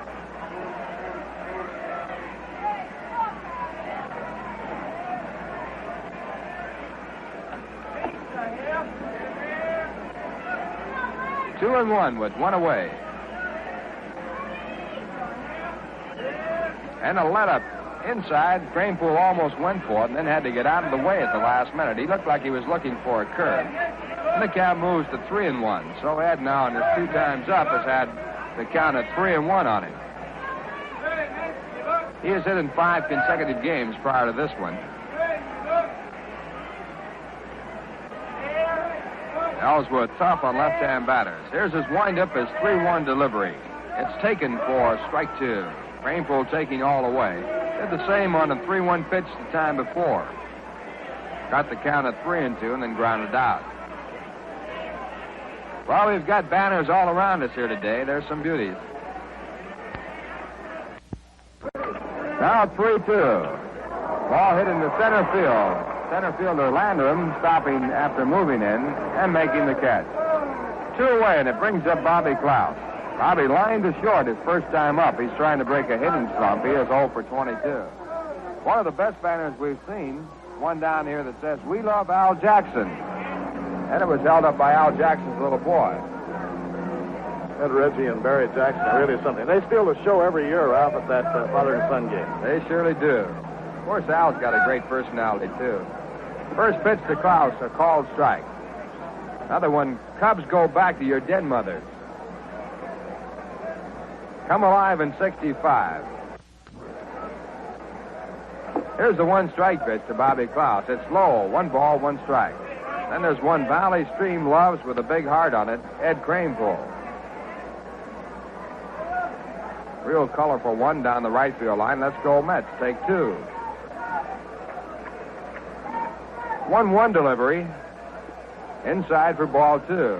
Shows a fellow on one with his posture position in a prayer position. It says, "Let the Mets win a game."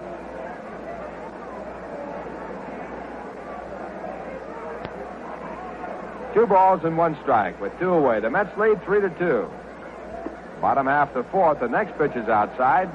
So the count of 3-1. Ellsworth behind on Eddie Kranepool, now falling behind on Bobby Klaus. The on-deck batter is Chris Cannizzaro.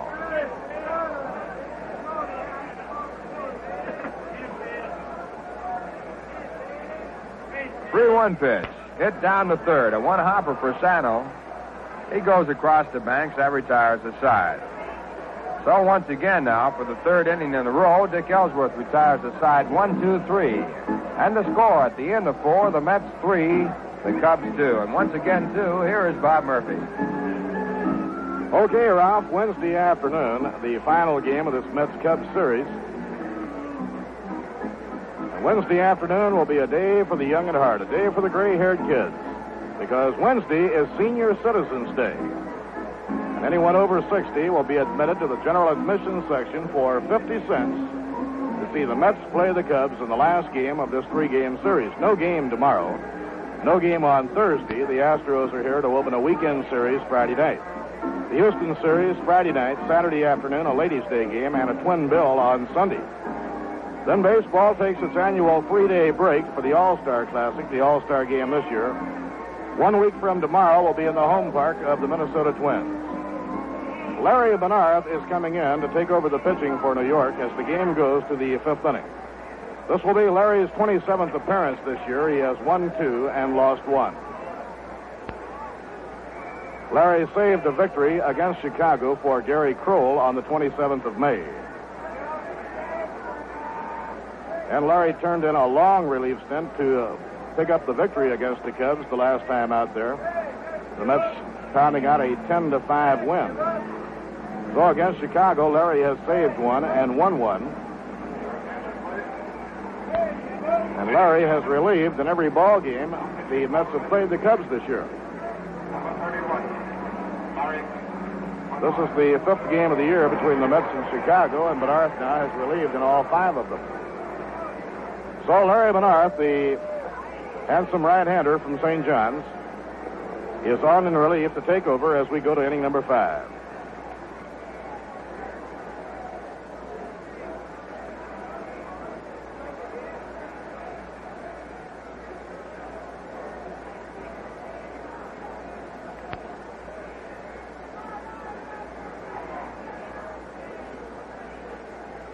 Warren Spahn, in 4 innings, allowed 2 runs, gave up 8 hits. Walked 3 and struck out 1. An unusual number of walks for Spahn in 4 innings. But he worked his way out of a tough jam when he got cleanup batter Ron Santo with the bases loaded in the 4th inning.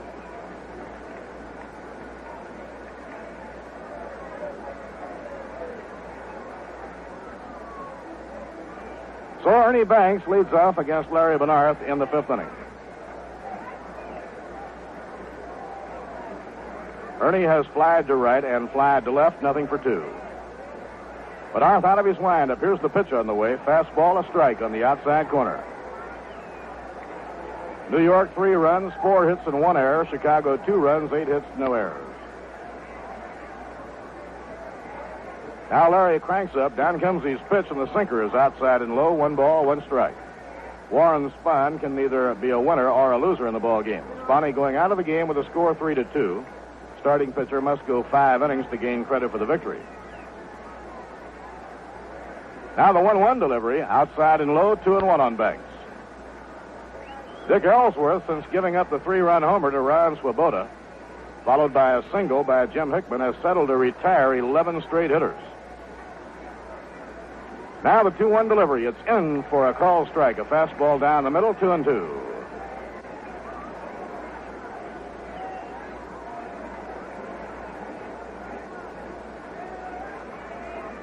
Jimmy Stewart is the on-deck batter, and then Chris Krug. Ground ball hit to shortstop. Roy McMillan digs it out of the dirt, straightens up, throws in time to get him by about 3 strides. 1 away, nobody on. That brings up switch hitter Jimmy Stewart. He'll be batting left against Larry Bernard. Stewart reached on a walk in the second, and later was thrown out trying to score on a single to left field on a good throw by Ron Swoboda. He was cut down at the plate. And that is a very big play in this ball game right now with New York in front, 3-2.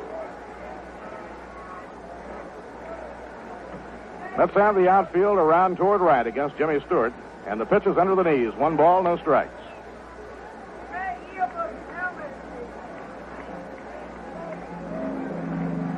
Rube Walker coaching at first. Alvin Dark coaching at third. Ground ball hit foul in behind Walker. 1 ball, 1 strike.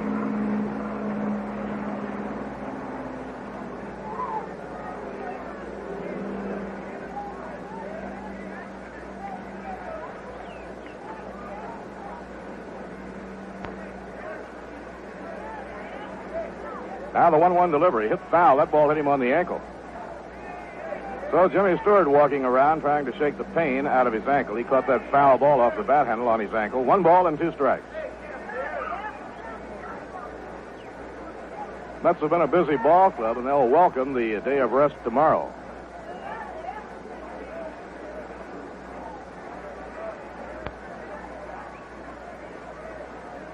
Now Bernard swings into his windup. Here's the pitch on the way, and it's over at the knees. Strike 3 call. Jimmy Stewart called out on strikes. That will bring up Chris Krug. Krug has 2 for 2, a single to left center, and a home run. Right now is a fine time to light up a Cool. The cigarette with the extra coolness you can taste. Cool Filter King.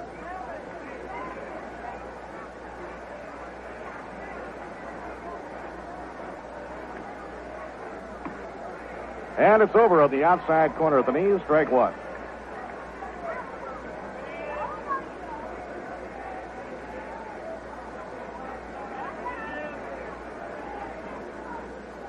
Let up is hit high in the air, a pop-up over by the right field line. It's going to be hard to get to, and the ball is caught on the run by Eddie Kranepool. Beautiful catch by Eddie Kranepool, and he was in fair territory. Everybody was on the run for that one. It was Kranepool who grabbed it. He caught it over his shoulder on the run. Bobby Klaus and Kranepool converging along with Joe Christopher. So the side is out, and that was a beauty by Kranepool. No runs, no hits, no errors, none left on. We've come halfway at the end of 4.5 innings. The score, the Mets 3 and the Cubs 2. Can you imagine a Puerto Rican party without music? Well, don't try. Just listen to this. Temporal, temporal, que nos mande temporal, temporal, temporal, que nos mande temporal, que será de Puerto Rico cuando venga el temporal. Temporal is a song Puerto Ricans sing over and over at their parties and picnics until they raise a fearful thirst. Then they change their tune.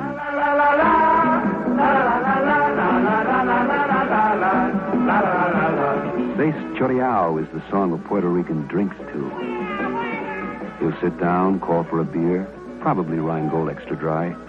In fact, in New York City, where there are more Puerto Ricans than in all of San Juan, more people drink Rheingold than any other beer. And Rheingold is going great in New Jersey, New England, and Pennsylvania, too. Why do Puerto Ricans like Rheingold? We don't know. But we must be doing something right.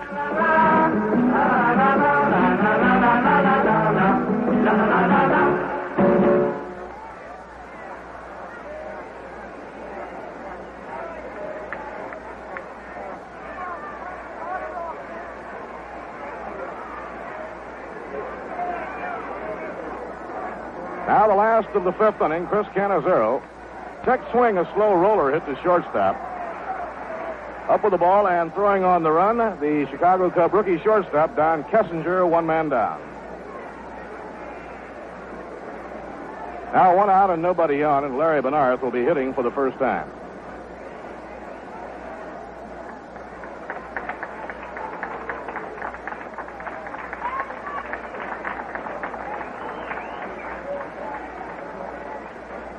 Larry coming out for his first time at bat. Dick Ellsworth has now retired 12 straight hitters. The last base runner for New York was Jim Hickman. Jim singled after Ron Swoboda hit the 3-run homer. Tall left-hander delivers. Larry tries to bunt his way on. It goes foul, strike one. And the way Ellsworth is going, it appears that Larry will have to make that one run stand up.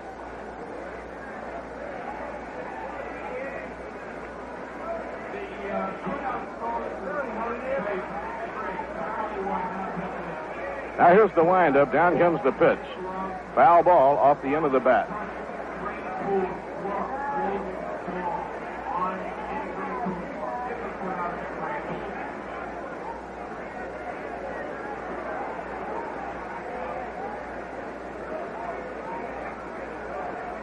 Now Ellsworth with a 2-strike count on Larry Benarth. The infield straightaway, the outfield shallow and around to right. A swing and a miss. He struck him out.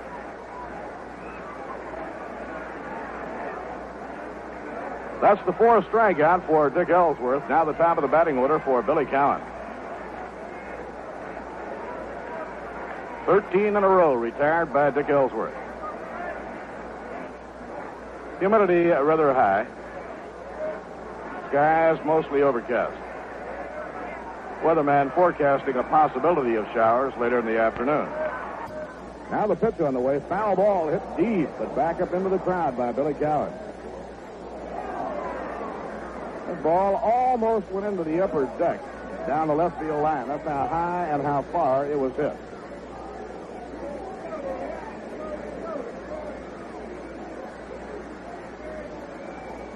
Billy singled to left in the opening inning and later scored on Swoboda's home run.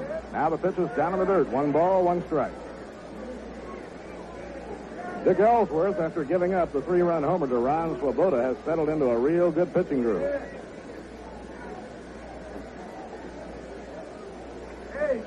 Now the 1-1 delivery. Foul ball hit in behind Don Hefner.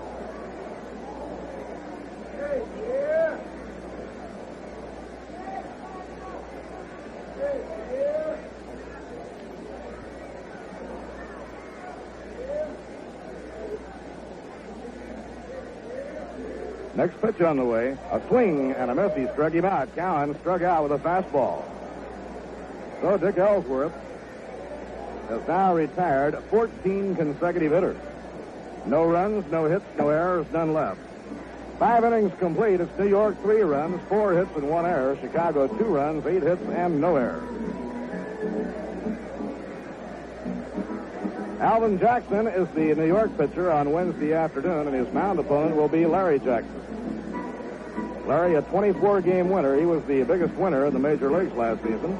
After a slow start this year, Larry Jackson is now in a good pitching groove, and he'll be trying for his 7th win on Wednesday.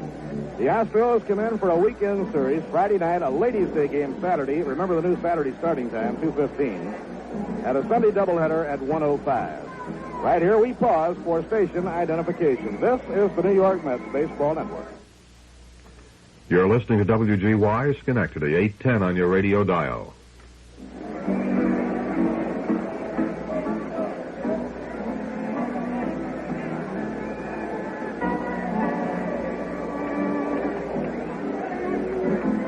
Bob Murphy with Lindsey Nelson and Ralph Kiner will be going to the 6th inning. George Altman came out of the dugout and into the on-deck circle, but now has returned to the Chicago dugout. Lou Klein has warm-up action in the bullpen. Now Ellsworth comes out on deck.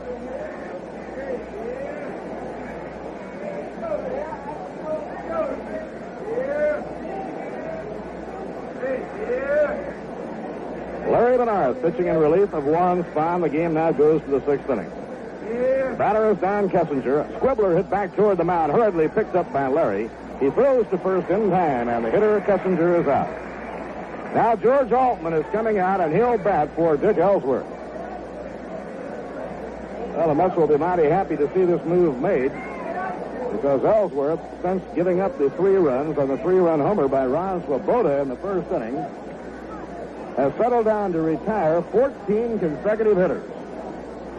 Ball game just in the 6th inning with New York in front by 1 run.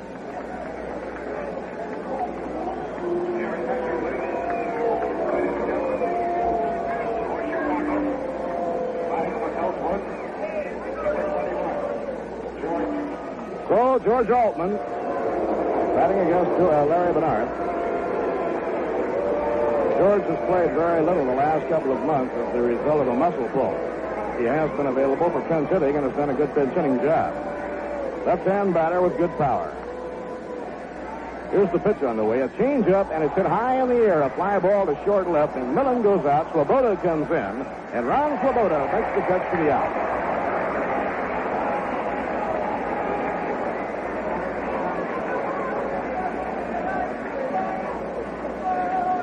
Two outs and nobody on. Top of the batting order for second baseman Glenn Beckert. Beckert has singled to left center, lined out to second, and reached on a walk, 1 hit and 2 times at bat. Chicago will have a new pitcher in the ball game in the last of the 6th inning.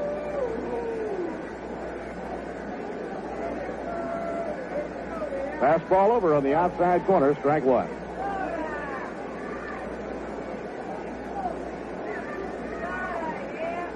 Well, now that Altman has been retired, you can bet the Mets are happy to have Dick Ellsworth out of the ball game because he had become almost impossible to hit. Here's the pitch on the way, outside and low. Regardless of what Lindy McDaniel does when he comes in the ball game, he can't be any tougher than Ellsworth had become. Ellsworth gave up 3 runs and 4 hits in the opening inning and then retired 14 straight hitters. Low and outside, 2 balls and a strike on Glenn Beckert.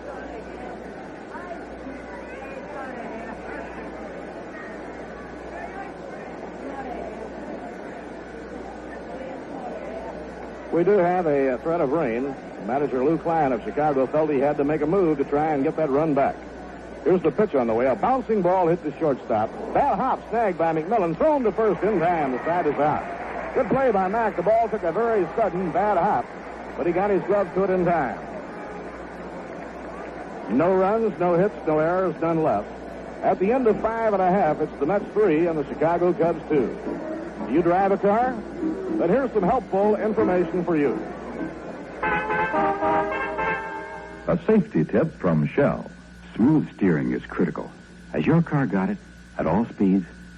As soon as you can, try this easy road test, courtesy of your local Shell dealer. Pick a smooth stretch of road where it's legal to go 60 miles an hour. First, hold a steady speed of 40. Then move up to 50. Then up to the legal limit. Hold both hands lightly on the steering wheel and feel carefully. Does the wheel shake as your speed increases? Or does it shake at 50, for example, but not at 60? Either way, it's a good bet your wheels are out of balance. Double check by looking at your front tires. If they're wearing unevenly in spots, you can be almost sure your wheels need balancing. See your Shell dealer. Balancing wheels doesn't take long, isn't expensive. Incidentally, if you should need new tires, your Shell dealer can show you just the right size at just the right price. At Shell, service is our business.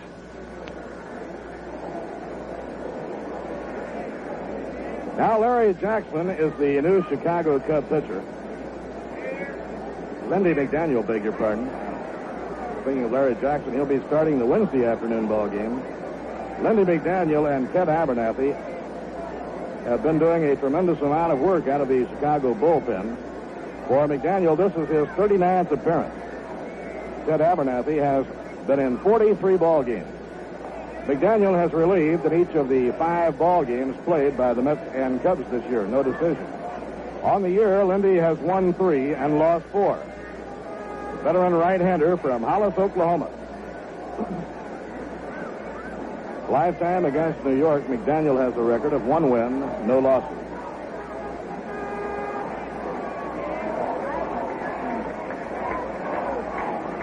McMillan is the leadoff batter against Lindy McDaniel. New York in front, 3-2, bottom half of the sixth inning.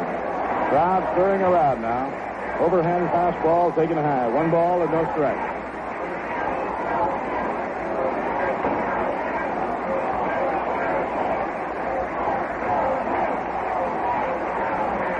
Ground ball off the pitcher's glove, picked up by Kessinger. The shortstop fires in time to Ernie Banks.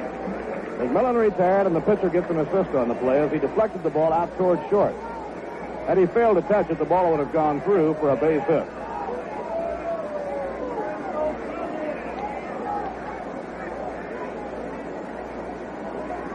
Umpire Tony Vinson going over to the dugout to talk to Casey for just a moment.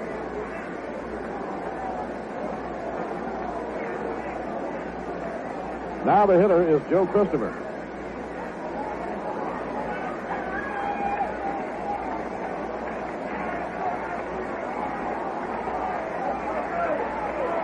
Joe reached on a force play on the first and later scored. He grounded out to third in the third inning.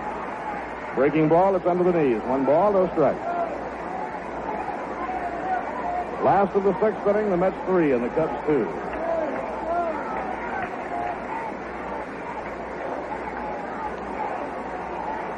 Ron Swoboda is the on-deck batter. Pitch by McDaniel, a curve on the outside corner, a strike. 1 ball, 1 strike. He kicks high. He comes right over the top.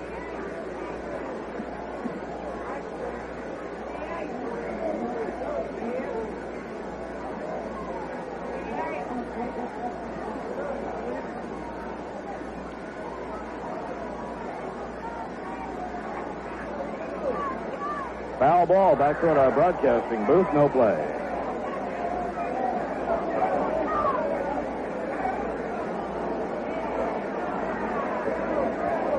Lindy McDaniel, a 10-year veteran. He started out with St. Louis in 1955. Now the 1-2 delivery. Breaking ball outside and low, 2-2 on Joe Christopher. Last year in relief with Chicago, Lindy was in 63 ball games. The year before with the Cubs, he was in 57 ball games.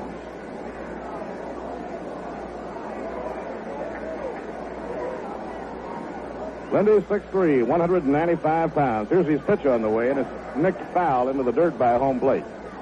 Count remains 2 balls and 2 strikes on Joe Christopher.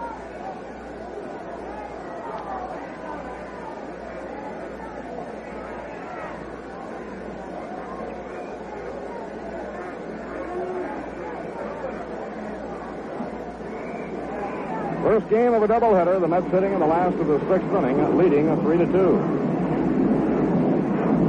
15 straight hitters have gone down. Ellsworth had retired 14 in a row. Lindy McDaniel has erased Roy McMillan. It's 2 balls and 2 strikes on Joe Christopher. McDaniel taking too much time now, and so Christopher asks for time and steps out. Now McDaniel over the head, the 2-2 delivery. Hit foul down toward Don Hefner on the lines at third. Mets on their current homestand have won 4 and lost 4. They won 4 of the first 5 against Milwaukee and Cincinnati, but lost a 3-game series to St. Louis. After the Cubs series, they have 4 games over the weekend coming up against Houston. 2-2 delivery, check swing and a foul ball up toward Ron Swoboda waiting on deck.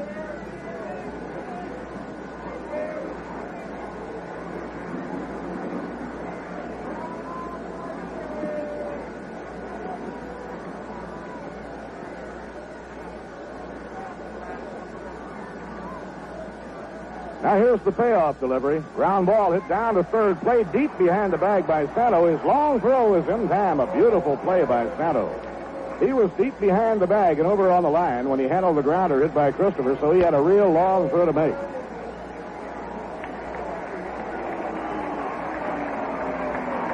Now the excitement in the crowd as Ron Swoboda comes up to hit.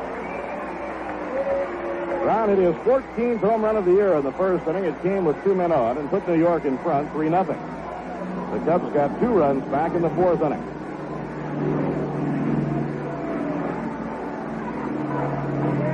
Lindy McDaniel cranks up. Here's the pitch on the way. Hit the foul off the fist back into the crowd behind the home dugout.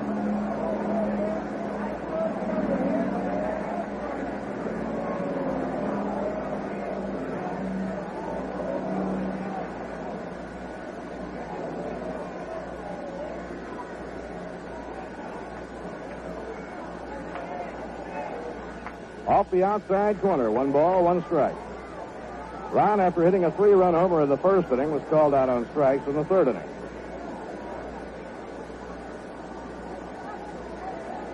The 1-1 delivery, a smash up toward shortstop, glove-handed by Kessinger going to his left. He pegs across to Ernie Banks in time, and the Mets are out in their half of the 6th inning. 3 up and 3 set aside, and at the end of 6, it's New York 3 runs, 4 hits, and 1 error. Chicago 2 runs, 8 hits, and no error.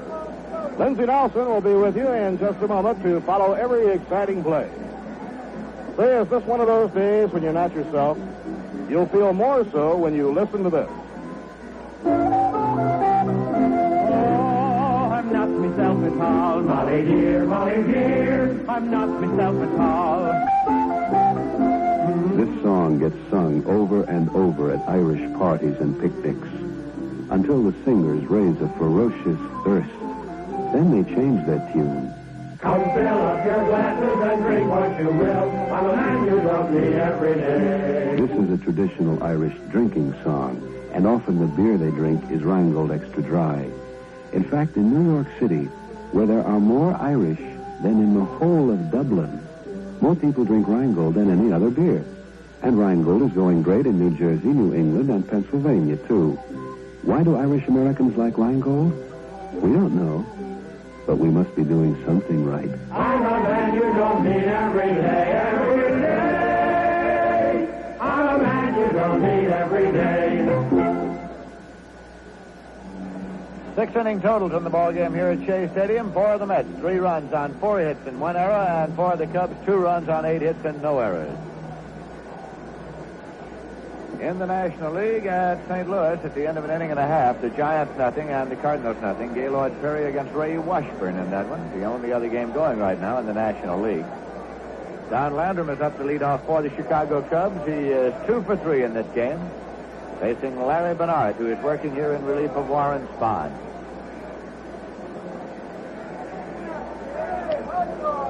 Bernard's pitch is in there for a called strike. Spahn worked 4 innings in which he gave up 2 runs on 8 hits. He struck out 1 and he walked 3. Spahn cannot be the winner because statistically the starting pitcher is required to work 5 innings in order to be credited with a win. There's a change. It's high. 1-1.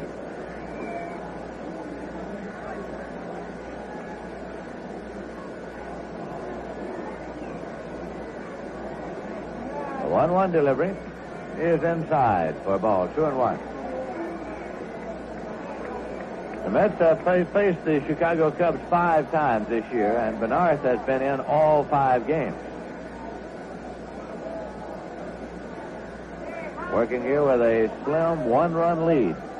Top half of the 7th inning. Pitch is hit on the ground to shortstop. Taken by McMillan. Plays across to Cranesville. Let 1 away. That brings up Billy Williams, who has fouled to third, lined to center, and walked so far.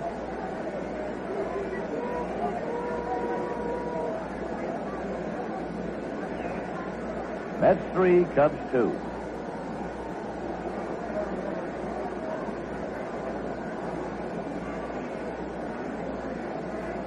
Bernard gets the side. Pitch to the left-hand batter. It's a fastball low for ball 1. Alvin Dark on the coaching lines at third base for the Chicago Cubs. Verlin Walker is on the lines at first. There's a swing and a foul ball off and out of play. It's 1-1. Lou Klein is the current head coach. He runs the ball club from the dugout.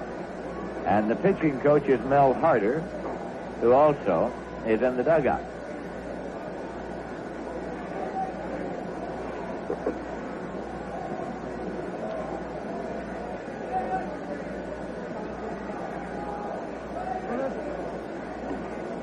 Bernard looks for a sign now. And the 1-1 pitch. Swung on and lined into left. Svoboda's coming over, and he makes the catch. Svoboda almost ran by the slicing line drive, but reached back to haul it in, and there are 2 men out.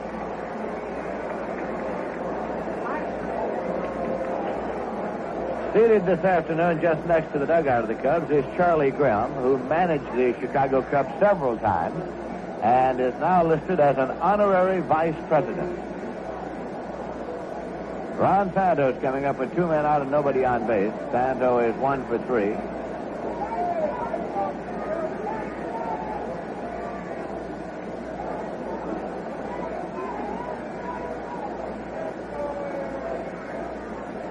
Right-hand batter facing a right-hand pitcher here.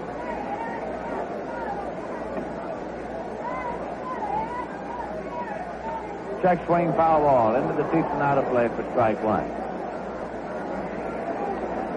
When head coach Bob Kennedy was booted upstairs and replaced as head coach by Lou Klein, there was some speculation that perhaps Alvin Dark might have had the job. Here's a pitch outside for ball. It's 1-1. At that time, then, it was revealed by the Cubs that when Dark signed on as a coach, it was with the specific understanding that he would not be named head coach should Kennedy be moved out. Lou Klein had been on the coaching staff, but was also sort of serving as a super scout into the bargain. Here's a 1-1 pitch. Check swing, foul ball into the Met dugout.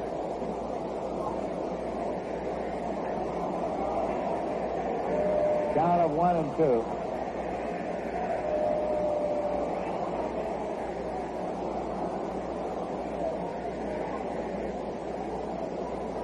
That was a line shot right into the mid dugout, and there was a crowd reaction from the other side of the park where the fans there can see into the dugout area.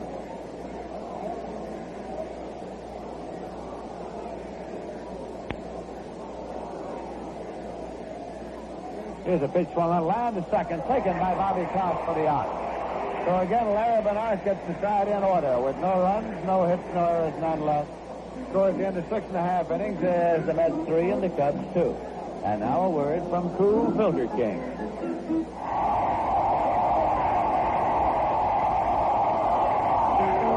When you're in for extra innings and you're smoking quite a lot, and the cigarettes you're smoking just doesn't hit the spot, it's time you change to Cool. Your cigarette's not tasting cool enough till you come up to Cool. With rich tobacco's Cool's white filter, extra coolness to discover, extra coolness in your smoke. Let Cool's come through for you. Discover the extra coolness, the refreshing taste of Cool.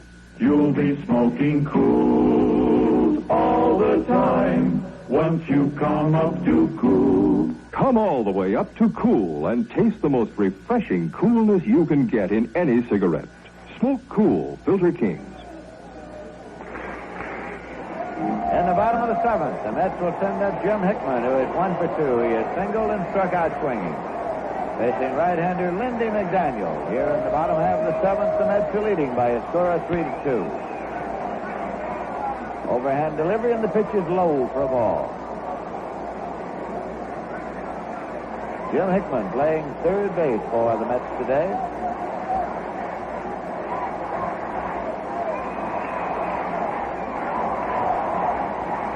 And the pitch is swung on. It on the ground, a big hop to third, taken by Santo, and a long throw is in time. But McDaniel has retired 4 consecutive batters since coming on in relief of Dick Ellsworth. Ellsworth is the pitcher of record. Ed Craneville is coming up now. Craneville is grounded out short to first and fly to center. This will be his first time up against the right-hand pitcher today. This is the first game of a holiday doubleheader between the Mets and the Cubs.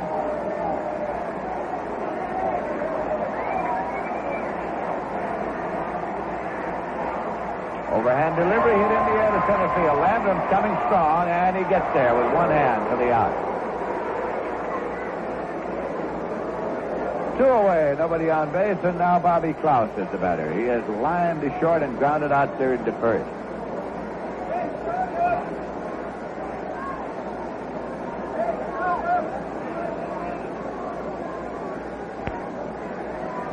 It's a hazy, overcast day here at Shea Stadium. Good crowd on hand.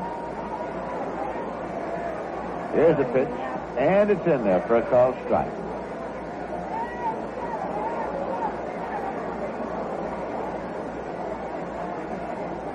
Two men out and nobody on base.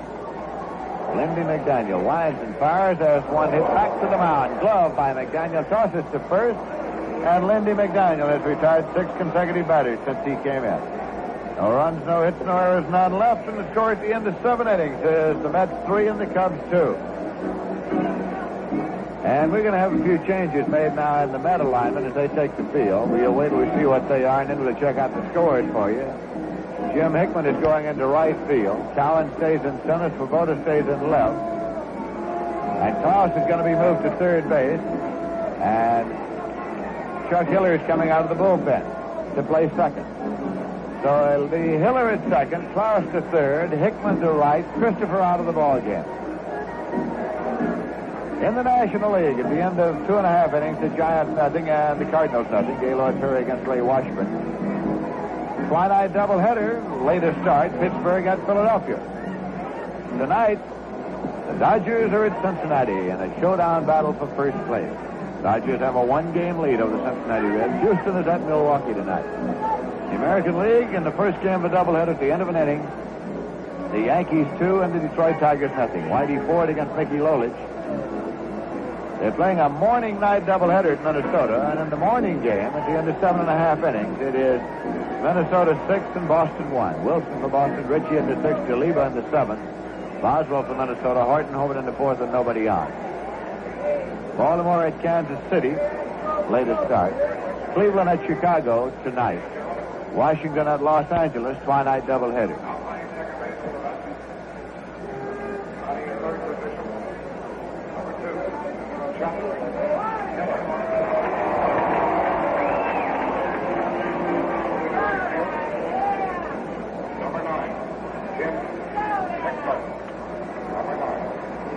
Chuck Hiller, of course, will bat in Christopher's place in the batting order, which is number 3.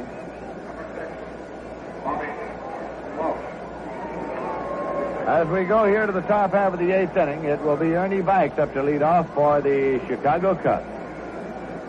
Facing right-hand pitcher Larry Bernard.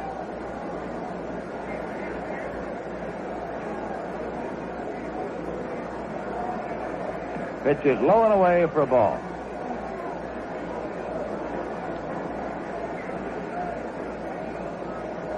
The Mets 3, the Chicago Cubs 2.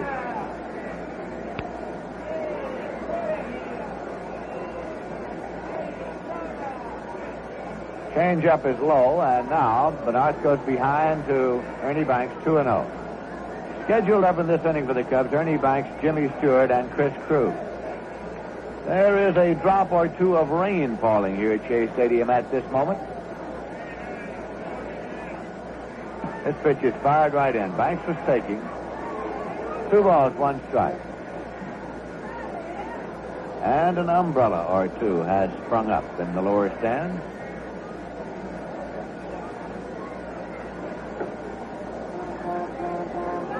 Two 2-1 pitch.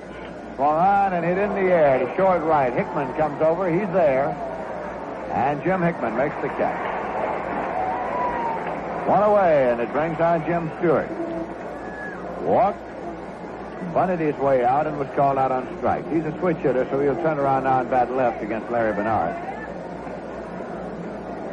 He has very excellent speed, and against that speed, Bobby Klaus at third for the Mets now moves in on the edge of the grass. Ed Bailey is coming out to the on-deck circle now for the Cubs. There's a swing and a line drive into right. It's going to be in for a base hit. Hickman short ups it, plays it back, and Stewart is on. That is the first hit and the first base runner for the Cubs off Larry Bernard since he came on in the top of the 5th. Ed Bailey will bat for Chris Krug now. Krug was 2 for 3. He had a home run in the top of the 4th. But Bailey's a left-hand batter. Bailey is hitting .179 with 1 homer and 5 runs batted in. Rheingold Extra Dry is New York City's largest selling beer, and it's doing all right in New Jersey, Pennsylvania, Massachusetts, Connecticut, and Rhode Island.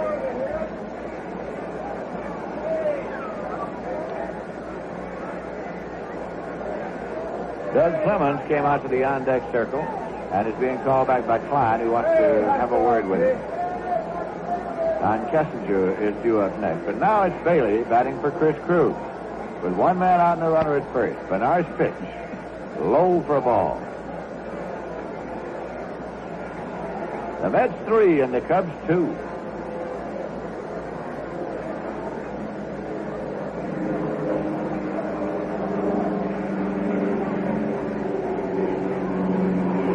Again, Bernard is up and set. Stewart has good speed at first. Pitch is inside. 2 balls and no strikes to Ed Bailey.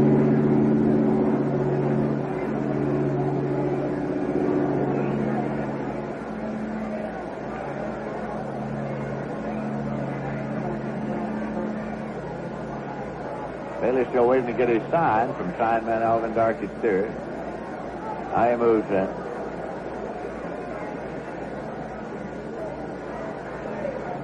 Rainpool holds against the runner at first. 2-0 pitch. And it's a called strike. 2-1 to Ed Bailey. Bailey came to the Cubs from the San Francisco Giants earlier this season, along with Harvey Keene and pitcher Bob Henley.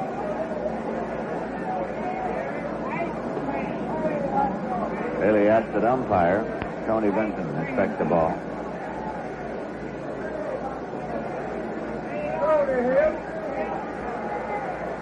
Catcher Dick Bertel and infielder, outfielder Len Gabrielson went from the Cubs to the Giants in that deal.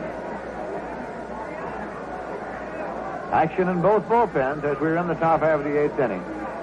Larry Miller and Galen Cisco are throwing in the Met bullpen. Here's a throw to first, not in time. Stewart's back at a close play.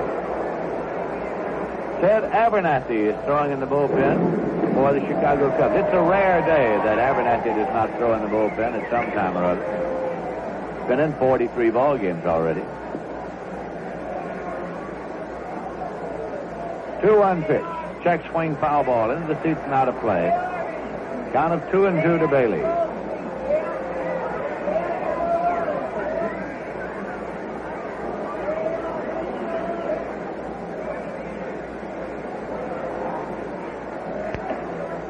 One away, runner at first.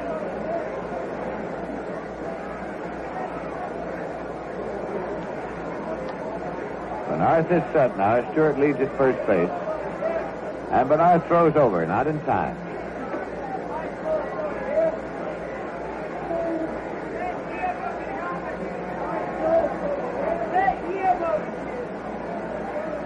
Bernard takes his glove off now and works over the ball a little bit.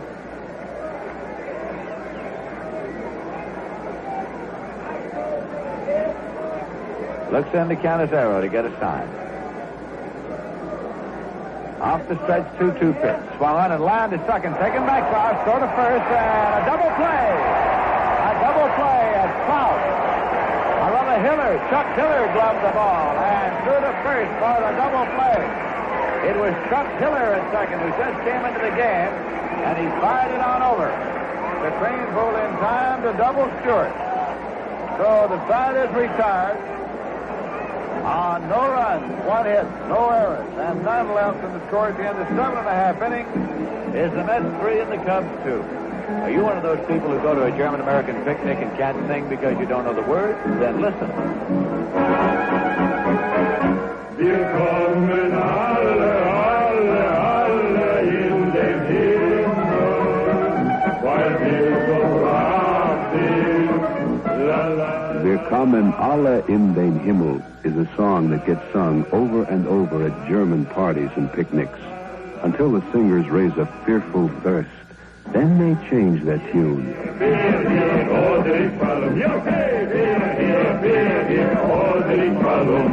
Beer here is the traditional German call for beer, and often it's Rheingold Extra Dry they call for. In fact, in New York City, where there are more Germans than in all of Heidelberg, More people drink Rheingold than any other beer. And Rheingold is growing great in New Jersey, New England, and Pennsylvania, too. Why do German Americans like Rheingold? We don't know. But we must be doing something right.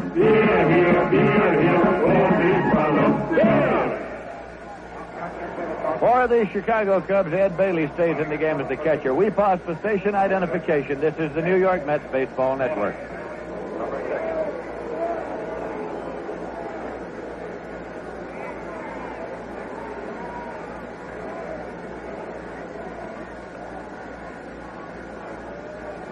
This is Lindsey Nelson with Ralph Kiner and Bob Murphy at Shea Stadium in New York. The Mets are batting in the bottom of the eighth, and Chris Cannizzaro is coming up. This is WGY Schenectady. Out short to first so far in this game. Lindy McDaniel's pitch is low for a ball.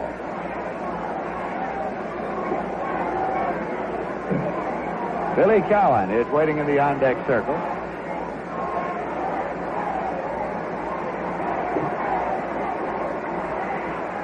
The 1-0 delivery.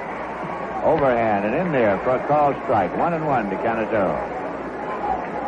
The Mets got their 3 runs in the bottom of the first when, with 2 men on, Ron Swoboda hit his 14th home run of this season. And that's all the scoring the Mets have done in this game. It's all the hitting they've done in this game. Mets have had 4 hits, and they got all 4 of them in the bottom half of the first inning. Foul ball to the right side out of play. 1-2. Dick Ellsworth works the first 5 innings and then was removed for a pinch hitter. He gave up, of course, the 3 runs on 4 hits. He struck out 5 and he walked none.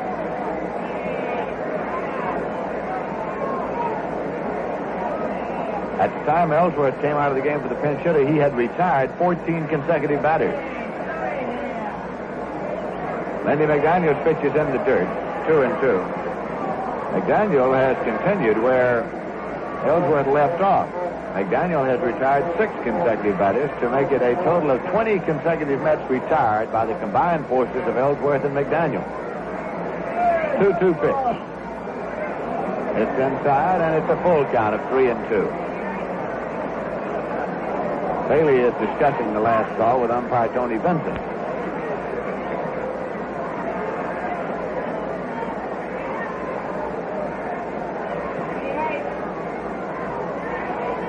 Larry Bernard swinging a bat in the on-deck circle. Mets 3 and the Cubs 2.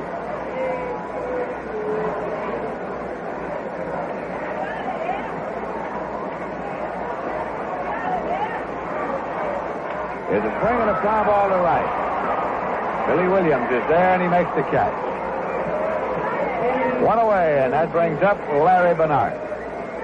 Been up 1 time, and he struck out swinging.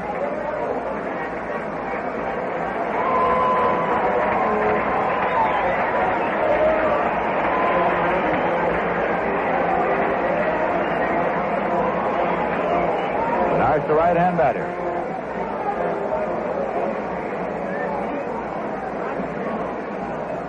That pitch is in for a called strike. Fastball.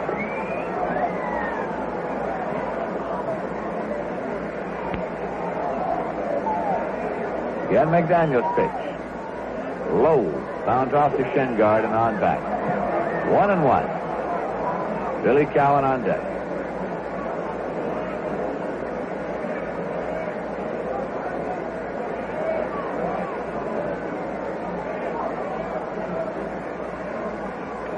Fouled out. 1-2.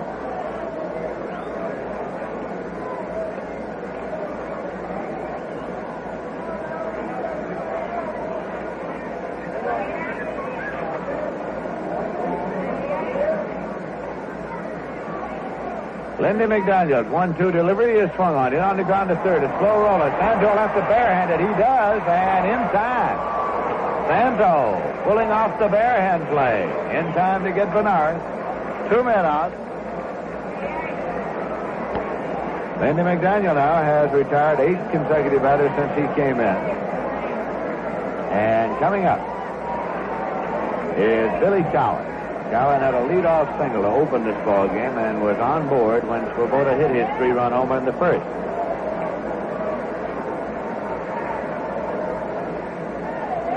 Ground ball to third. Santo gets the hop, belt high, throws on in time, and again the side is out in order.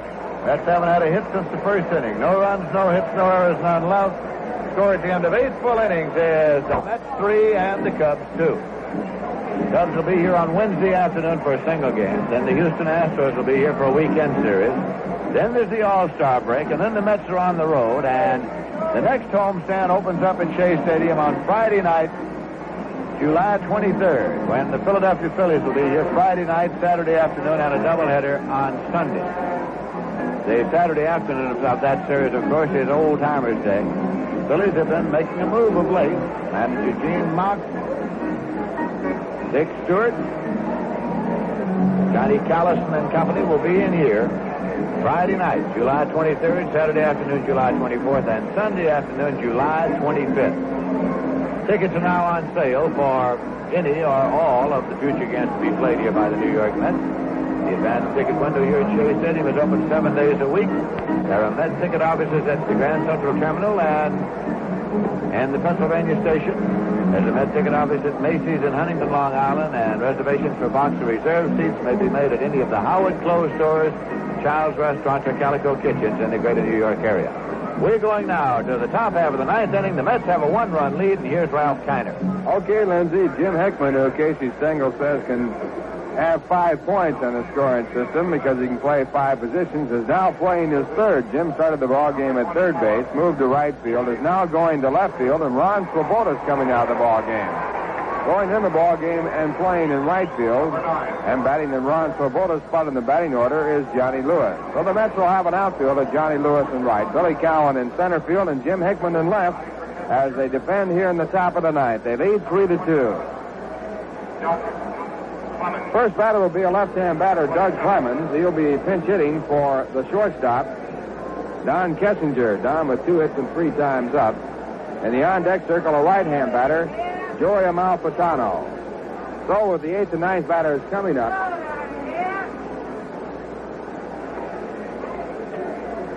the Chicago Cubs going to pinch hitters. Larry Bernard working on the mound. He came in the game in the 5th inning in place of starting pitcher Warren Spahn.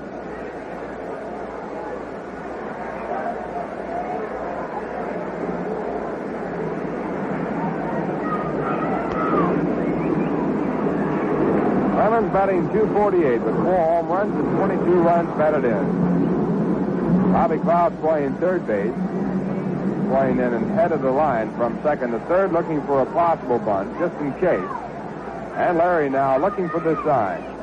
And his first pitch here in the top of the 9th. It's hit back on the ground toward second base. Chuck Hiller over the backhanded, the fine play. And he goes to first base for the out. Chuck Hiller, a fine backhand play as he moved toward second base, picking up the first out here in the top of the 9th. The Mets lead 3-2. The batter coming up now, Joey Amalfitano, a right-hand batter. Number 17, Joe Amalfitano. Number 17. Amalfitano, remembered by some of the old Giants fans as he played for the Giants in the Polo Grounds. Right-hand batter, batting in place of the pitcher, Lindy McDaniel. And the first pitch is taken for a called strike. Amalfitano batting .294 with no home runs and 3 runs batted in. He's been at bat 34 times. Mets lead 3-2. 1 away in the top of the 9th. And Larry Bernard back, and the pitch is a slider just off the outside corner. 1 ball, 1 strike. On deck batter, right-hand hitting Glenn Becker.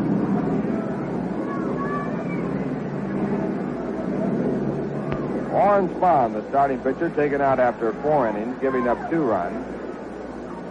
He was leading in the ball game at the time, 3-2.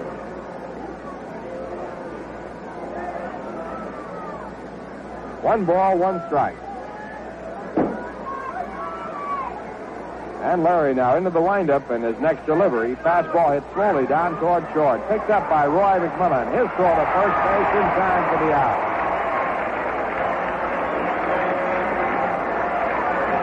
The second out put aside by the New York Mets here in the top of the 9th inning. And the batter coming up is Glenn Becker. ran with a base hit and 3 times up, batting at .241. He looped a single into center field as the first batter in the ball game in the first. 2 men away in the top of the ninth. The Mets lead 3-2.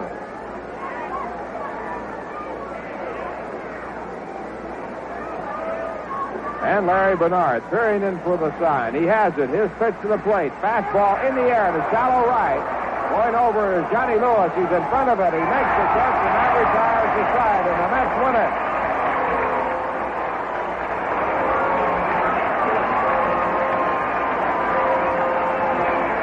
Larry Bernard coming in the ball game in the 5th inning. Retired 15 batters in a row, giving up 1 base hit. He was erased on a double play, and the Mets win the first game of the doubleheader by a score of 3-2. In the 9th inning, no runs, no hits, no errors, no one left on for the Cubs. And the final score of the game, the Mets 3 runs on 4 hits, the Cubs 2 runs and 9. Very hard to sell sheet music in Jamaica, you know. They make up songs whenever they need them, like this. Having a party, eating rice and peas, dancing happily as you please. Charming lady with a very nice smile. Think I'll talk to her for a while. Think I'll talk to her for a while. When Jamaicans get together for a party, the beat is calypso and the songs are made up on the spot. The party was hilarious as it could be, but in the morning there was news for me. The penny was a man's wedding tune on his pipe. The smiling lady is now my wife. The smiling lady is now my wife. And when the singer finds his throat a little dry, something refreshing will be improvised. Probably Rheingold beer. In New York City, where there are more different kinds of people than in any other city in the world, more people drink Rheingold Extra Dry than any other beer. And Rheingold is going great in New Jersey, New England, and Pennsylvania, too. Why do Jamaicans like Rheingold? We don't know, but we must be doing something right.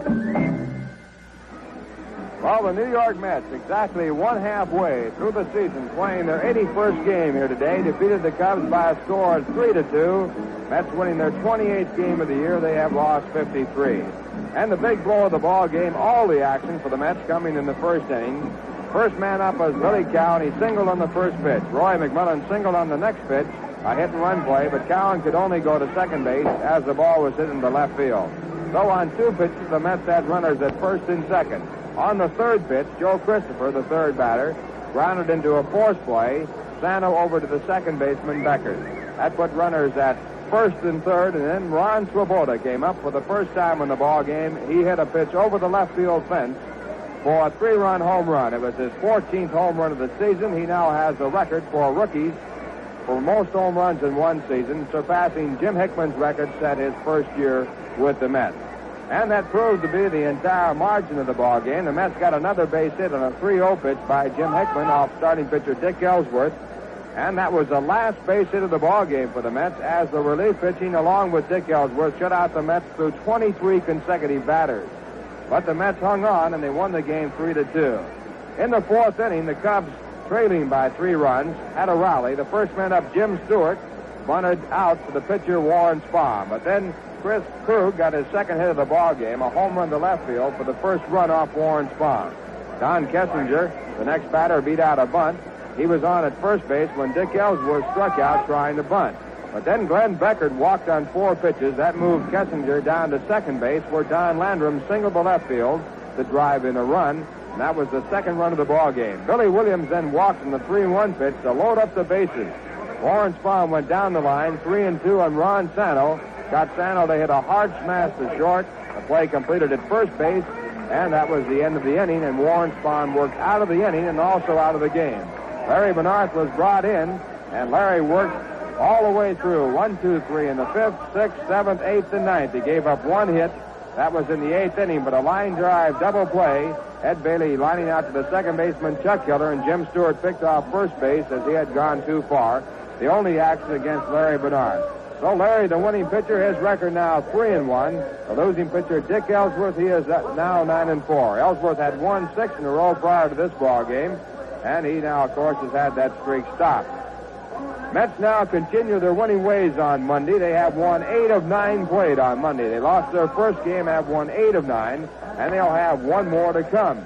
It'll be Tom Parsons pitching for the Mets in the second game of the doubleheader. And going against him, making his first National League starting appearance, Bill Fall. Bill, recall, from Salt Lake City, has a record of 4-6.